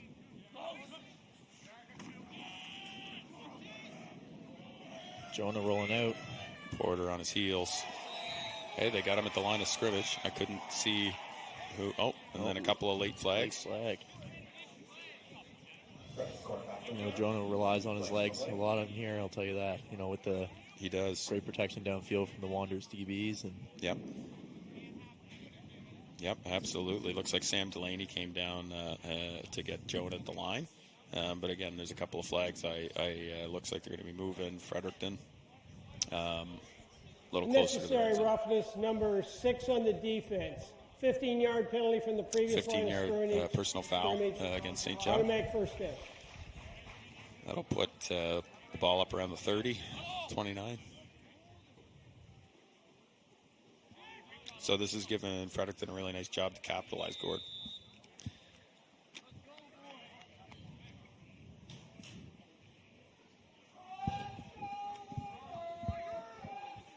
I know. Gordy and I are taking our sunglasses off finally, and it's a whole new world. A new fantastic point of view. Go Jonah back. Ball deep. Al McGarvey picked it off in the end zone! Ow, ow, ow! Here we go. We see the flex from Prime. And I told you, man, those Wanderers, hey? Those Wanderers, man, that game plan of turning the ball over as many times as you can is working. Just a tad bit overthrown by Rollins. Yep. And St. John was there to capitalize. Owen Dunfield on the coverage underneath with Al McGarvey over top. Ball was overthrown and right into the cradle of Al. Ball intended for Justin Remillard.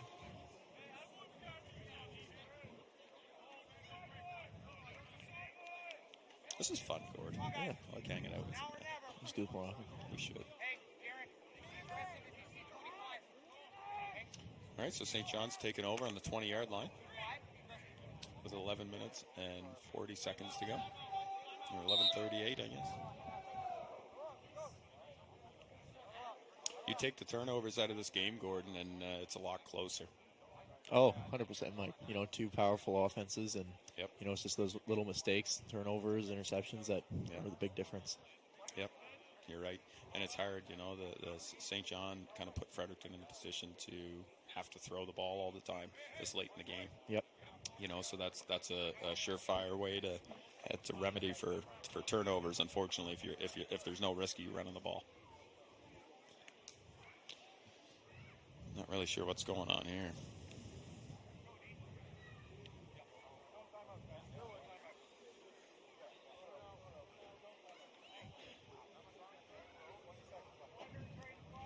But we look like we're getting going here. 1st and 10 Wanderers. Nope, almost.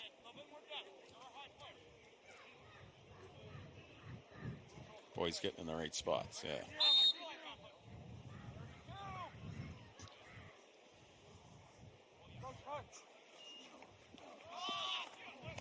Toss to the wide side of the field. Mullally, who was lined up at tail, it looked like, who picks up a first down. Oh, no, was that Lester? I think it was Mullally. Oh, it was Lester. Oh, it was.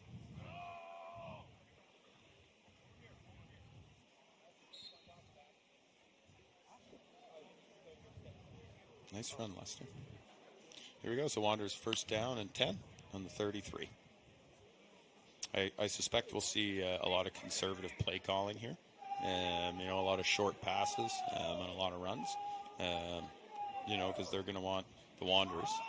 You know, they're just going to want to run that clock down as much as they can to try and seal that victory. There goes Lester there again. Goes Lester again, man! Lester! In a foot race. Oh, man! Look at him! Look at him! Oh! Buy that man a golf cart. I don't know why he deserves a golf cart, Gordon, but he does. Oh, man. That was 77 yards. Look at him. What? Oh, yeah, look at him. Man, he knocked someone over when the guy was behind him.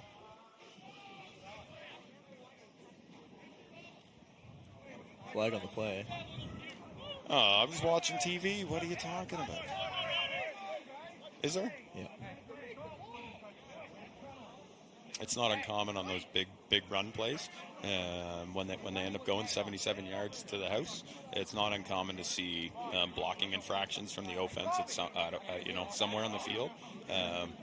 You know, blocking is directional and needs to be kind of happening toward your own end zone for player safety. So when your ball carrier is moving all over the field the way that Jester does so well, and Mullally and all those other guys, it makes it really difficult to block, and you tend to see those blocking infractions when you don't know where your ball carrier is. There were 2 unnecessary roughness fouls on the play. Number 1 on the Wanderers, number 2 on Fredericton. We will replay the down from the previous line of scrimmage. The penalties offset. That's heartbreaking to see. You know, basically for Leicester, you know, there were offsetting penalties. So on 1st and 10, that 77-yard touchdown run by Leicester will be replayed. because there was offsetting penalties on the play, a couple of personal fouls. One from St. John, one from Fredericton. So by rule, they will replay the 1st and 10. That's just disappointing to see such a big play. Such a big play come back.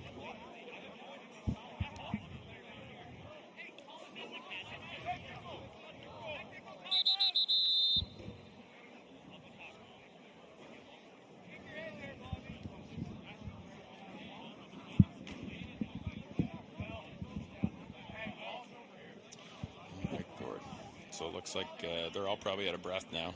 That's the worst part is he just ran 80 yards in a full sprint. Everybody did.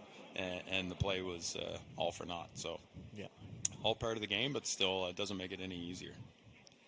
Definitely got to be in the best shape of your life, I'd say. Gordy, I don't even like walking, let alone sprinting for 80 yards. You know what I'm saying? Oh, I know what you're saying. You know what I mean? Like, my gym membership is the couch, man. Right? Oh, yeah, it takes me, 3 minutes to get up these stairs.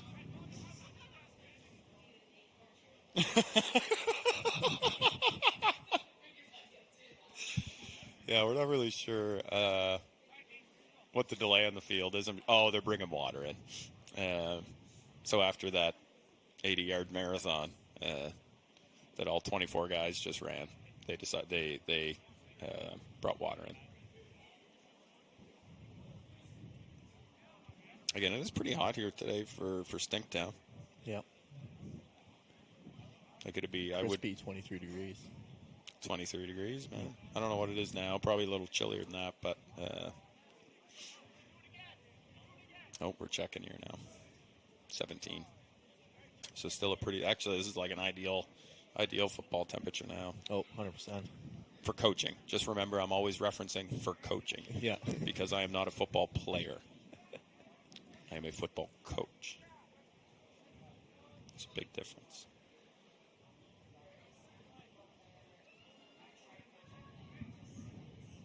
Yeah, well, those who can't play coach, so.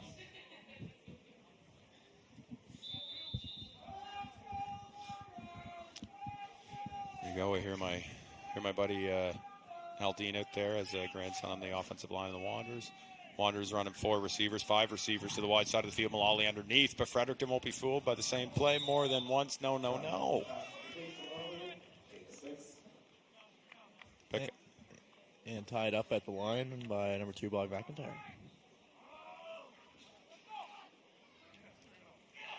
I thought he was a receiver. I think he's one of those jack-of-all-trades kind of positions. Oh. Here we go, 2nd and 5. So a modest pickup. There's nothing wrong with a 5-yard gain. That last one was McNamee to Mullally. And here we got Handsome Adam right in front of us with Austin Rowe. Looks like Fredericton is in a 3. No, 1. Woo! Hey, nice play.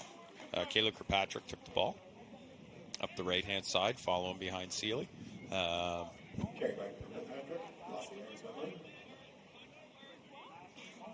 Yeah, and he just got caught from behind. It's a nice play. Number 30, Ethan Ray, in on that tackle from the Fredericton Fleet.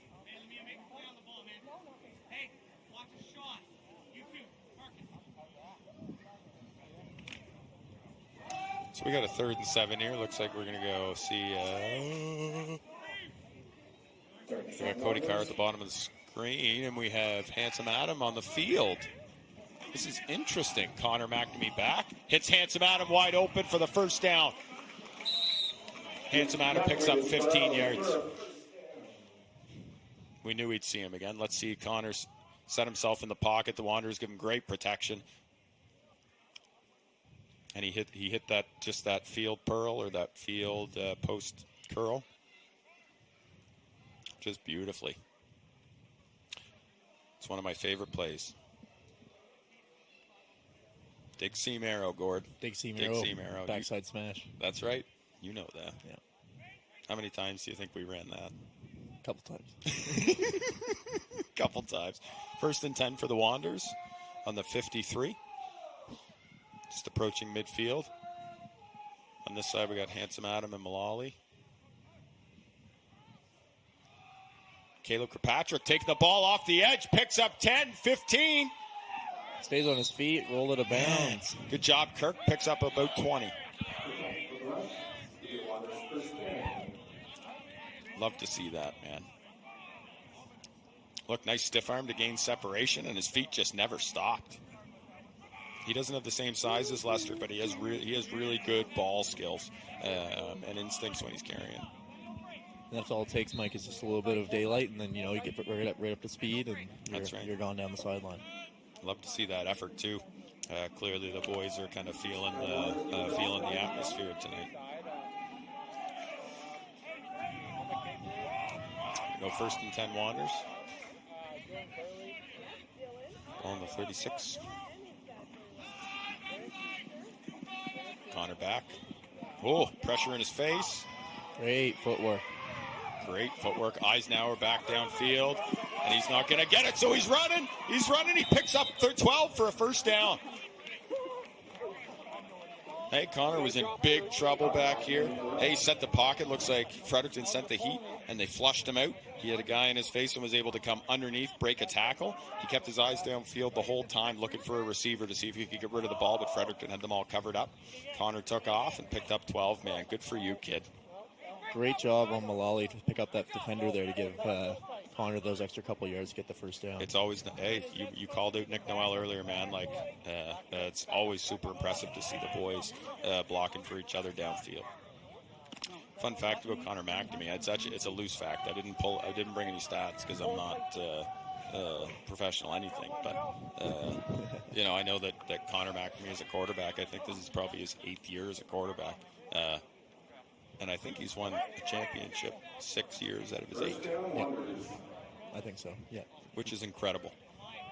I love seeing what they're doing today, and it'd be interesting to see if he'll kind of keep his streak alive. I'm excited to see what he can do with Acadia this fall. Wanderers in another tight formation. Handing the ball to Kirk. Finds the seam. Kirk into the end zone. Caleb Kirkpatrick. Looks like we have a flag. At this point, we have to assume that great play is going to be nullified by another penalty. So that'll be 2 touchdowns on this drive that the Wanderers have been called back due to penalty. That was Caleb. That was an incredible run. They had a really nice blocking scheme up front. We'll see that again. Oh, yeah. So they ended up getting a huge push out front, and Caleb used his speed and was just able to beat him to the sideline. And then that extra effort, man, that's where the experience comes from, man. Good job. Looks like there was number 88 on the offense. 10-yard penalty from the previous line of scrimmage. First down. Yeah, so it looks like there was a hold to backfield. So the second touchdown of this drive is nullified. 6.5 minutes left to play in the fourth quarter. So the Wanderers will be 1st and 20 on the 36.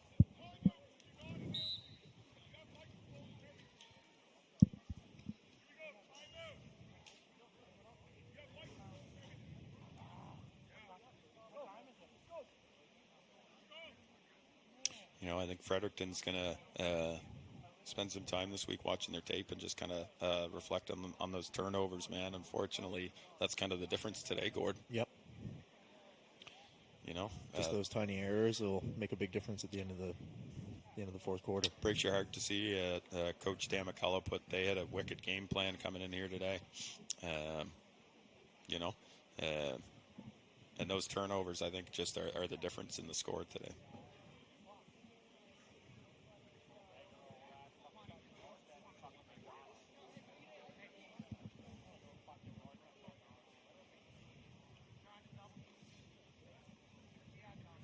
We have a timeout on the field. I think Gordy and I just let you assume that that's what was happening. Oh, we see in the Philadelphia Eagles jersey in the back, Wanderers legend Josh Brown. Look at that. In the flesh. In the flesh. What a handsome guy. Hey, thanks for that, fellas. That was pretty cool. All right, we got the Wanderers coming back out after timeout. I bet you Coach Travie was just trying to keep their heads level set. It's oftentimes at this during the game that you might see some emotions come out. So it would make a lot of sense that he pull his guys off and just try and kind of level set them and fill them in on his game plan for the remainder of the game. And hopefully it's a penalty-free one.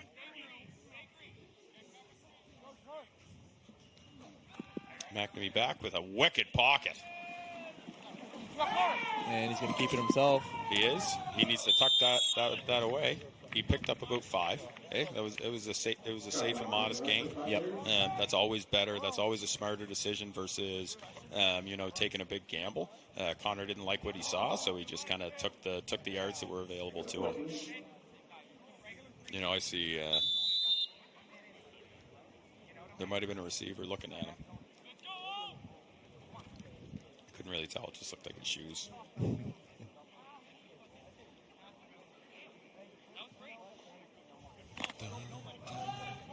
Just wanted to thank Gavin's Convenience.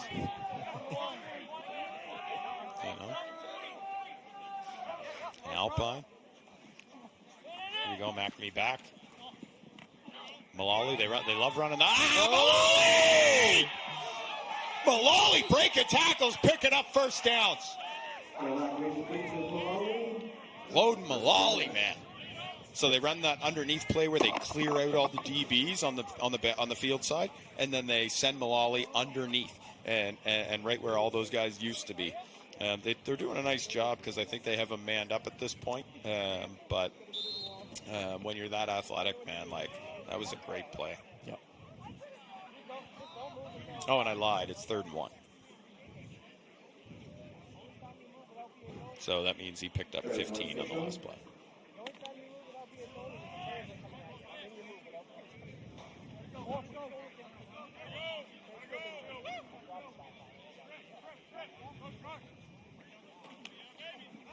Here we go. Play fake. In the air. Caught by Handsome Adam on the 1. They had a real nice play fake right up the pump, and what that did was it made all the DBs come down and think that they were running the ball, and then Handsome Adam snuck right behind them, and he couldn't finish, but he got it to the 1.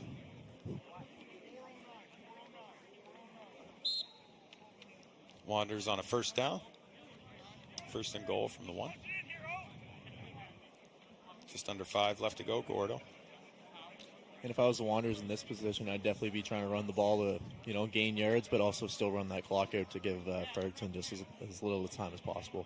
Yeah, man, and they've kept them honest offensive. They've kept it all short. They've been running the ball and keeping their throws shallow. I will say I'm a little surprised at how much they're throwing the ball, but it's working for them and it's keeping the clock going, man. So it's hard to. Looks like we got Lester in for another one, but we had a couple flags down. So I'm just going to kind of wait and see here, see if we can score a 3rd one on the. Seems every scoring plays a flag.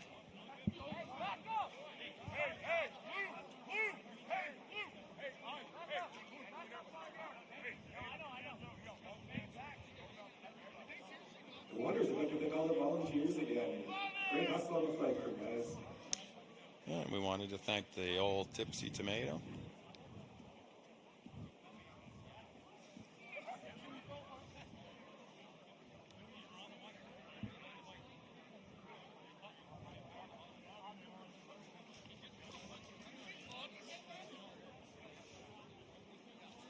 Yeah, so we just got.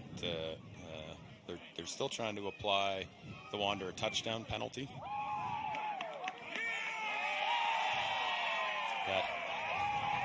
Offside against the defense. Touchdown is good. The 5-yard penalty will be applied on the kickoff. Beautiful. All right, so touchdown Wanderers. We had Lester in for another one. He went in untouched. So they'll kick their point after Gord to try and double up the score to 42-21. Breaks your heart to see the spread that much, Gordon, because Fredericton is truly just a couple of turnovers away from being in St. John's position here. Yep. 100%, Mike. It's a fun game to watch. Yeah. interesting strategy. Yeah. Well, the thing with football is a lot of times you just kind of got to gamble, man. Sometimes you look like a hero on the gamble, and other times not so much. You know, it doesn't always pan out. Yeah, for 2 on that play. Oh, that was the retouch. Oh. this is no, they went for 2. Yep. Yeah, Billy called the touchdown. So Leicester just picked up 2. So that's 43. No, 8 total, yeah. Wow. So that makes it a 3-possession game. It does, Gord. It does, and they're applying that 5-yard penalty against Fredericton. Can you trip anybody? So, you know, we see at this point, you know, in games, Gord, that it can oftentimes, again, like we said, get emotions get the better of us and stuff. So I'd expect to see, you know, some penalty flags. Not that we haven't seen any today, but you know, I'd expect to see some emotions break loose. Some emotions break loose here in the last few minutes of this game. It's hard when it's when there's a spread, especially when the effort of Fredericton doesn't dictate the spread for the game plan. Here we go. Braden Robinson for the Wanderers set up the kick from their 50-yard line. He boots it right down to the 15. Jace Taylor right upfield. He gets met at the 34 by a ton of Wanderers. Ball on the 34 for Fredericton. Nice return. Pick up a 15. Or 20 or something. I could just count the numbers. But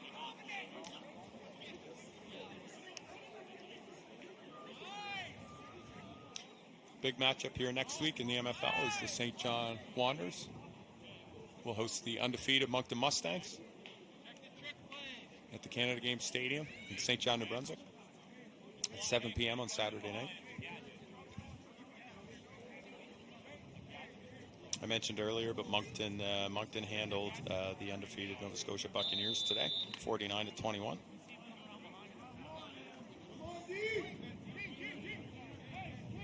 Here we go. Fredericton's shot to score here, 1st and 10.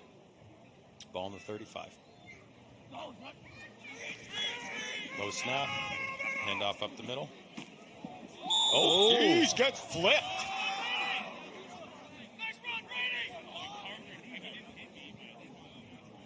Watch that again. It was a great Dom Goodrow.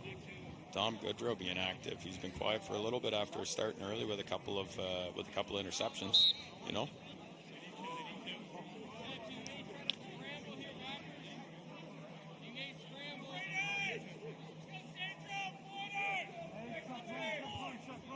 Here we go, 2nd and 1. Fredericton feet. Right up the pump again. Ooh! Ran over his own home dog there. So you got to do what you got to do. 3 yards for Got the first down. Oh! Number 87, Brandy Manderville. That was a tough carry, man. Picked up the first.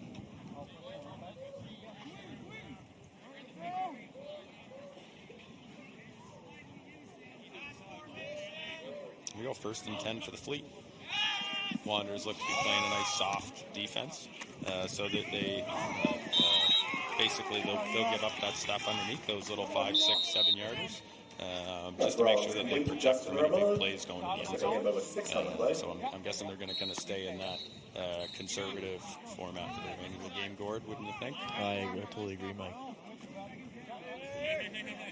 You know, I'm a little surprised to see Fredericton running the ball, the little bit that they have in this drive, but you know, they kind of got to score what they can at this point. That's tough on the ground. See Braden McNamee lined up on the line, breaking down. He played the quarterback nice there. 1st down, Fredericton. Rush up the middle for about 5 yards and a Fredericton 1st down. Yeah, they got a Nice push up front. Ball carrier Brady Mandy broken into row. Looks like Jeff Seeley on the tackle. Lost his helmet on that one. Yeah. Big collision. There we go, 1st and 10, Fredericton. Caught for another first down. Swallowed up by the Wanderers secondary. Absolutely. Tyler Ring-Deneen Fredericton in on that. 16, Dom Jonah Goodrow Walker. again. Dom Goodrow getting in on it. Joel Seal. Fleet first down. Well, Fleet first down as they kind of continue that offensive success they've had today. They're marching down the field. 1st and 10. There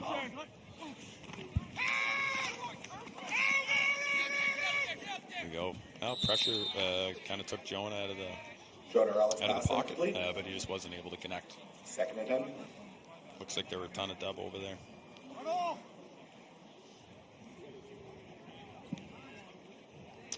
Probably a smart play. I think that was actually not a miss, but I think Jonah probably underthrew that to keep from the ball getting intercepted. Good play by Jonah. 2nd and 10. Especially with these 4 downs, Mike, compared to the regular Canadian rules with 3 downs. So, you have an extra down essentially to play with. What a great call, Gordon. And that really changes a lot of the strategy. Big play in the backfield. Tyler Ring-Deneen in on that one. Wow. With the rush. And Lost Caleb 1 Morgan, yard. Tyler Ring-Deneen and Caleb Morgan closing that off. Wow. 3rd and 12 coming up for Fredericton. Under 2 minutes left to play.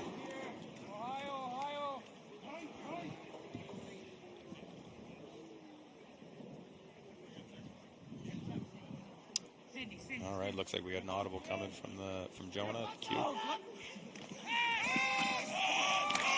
And he's going deep. He's going to challenge, and it's picked off for a 3rd time by Dom Goodrow.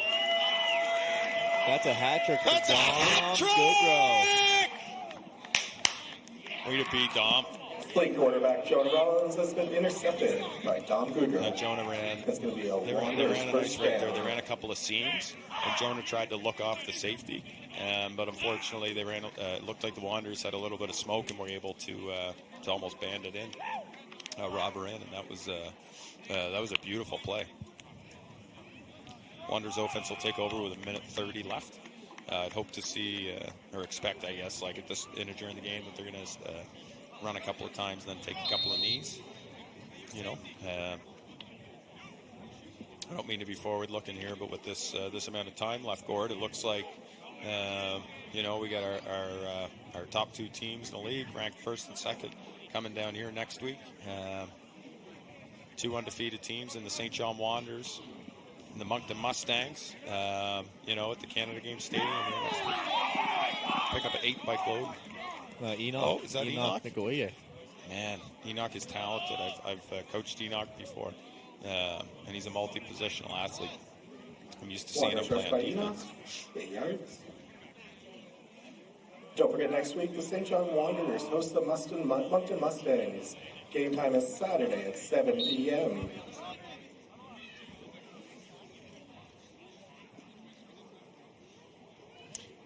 All right. Wanderers out on 2nd and 2.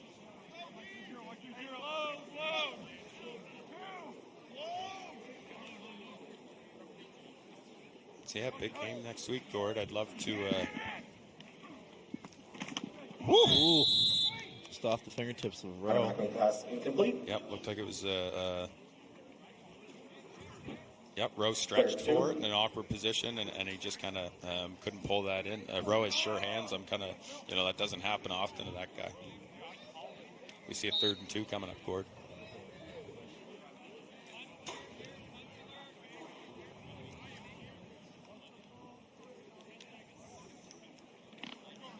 I'd say this next first down, Mike, is pretty critical for the Wanderers to run the rest of the clock out. Yeah, big time. If they intend to take this game out, and run this game out, this will be the time to do it. It looks like Enoch got it, and then some. Right up the and guy. then some.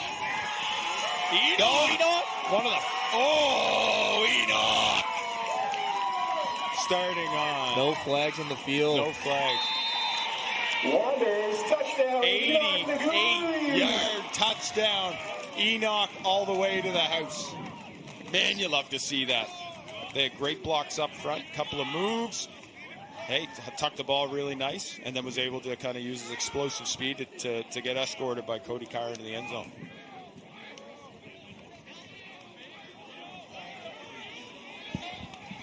What a play. That's got to feel good. The Wanderers sideline very excited about their performance today, as they should be. Pretty sure this is right.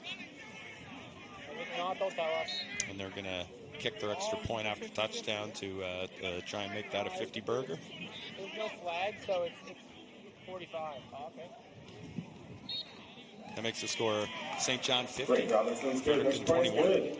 Don't forget to visit Tennessee Tomato after the game. I feel like you and I have cooked up a couple of 50 burgers in a Also, like to row. thank our other sponsors. I Gavin do have Convenience, Gallant Real Back with Estate, St. John, Baby maybe Credit with the Union, Wanderers a couple of Subway, Back in the day. times. Back in the Alpine, day. Domino's.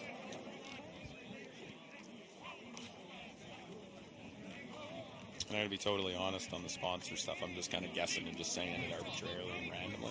I'd like to thank our sponsors, Tipsy Tomato and Gavin's Convenience. And who? And the refs. Oh, the rest, yeah, which would be the Baby Credit Union, Subway, Domino's Pizza, And Alpine. and Alpine. And Gavin's Convenience. So they're calling the game with a minute left. It looks like Fredericton doesn't want to And finish that in is that the time. game. There's no real Final score on Wanderers 50, Fredericton Hope Fleet to see you next week, 21. guys. St. John play host to Moncton.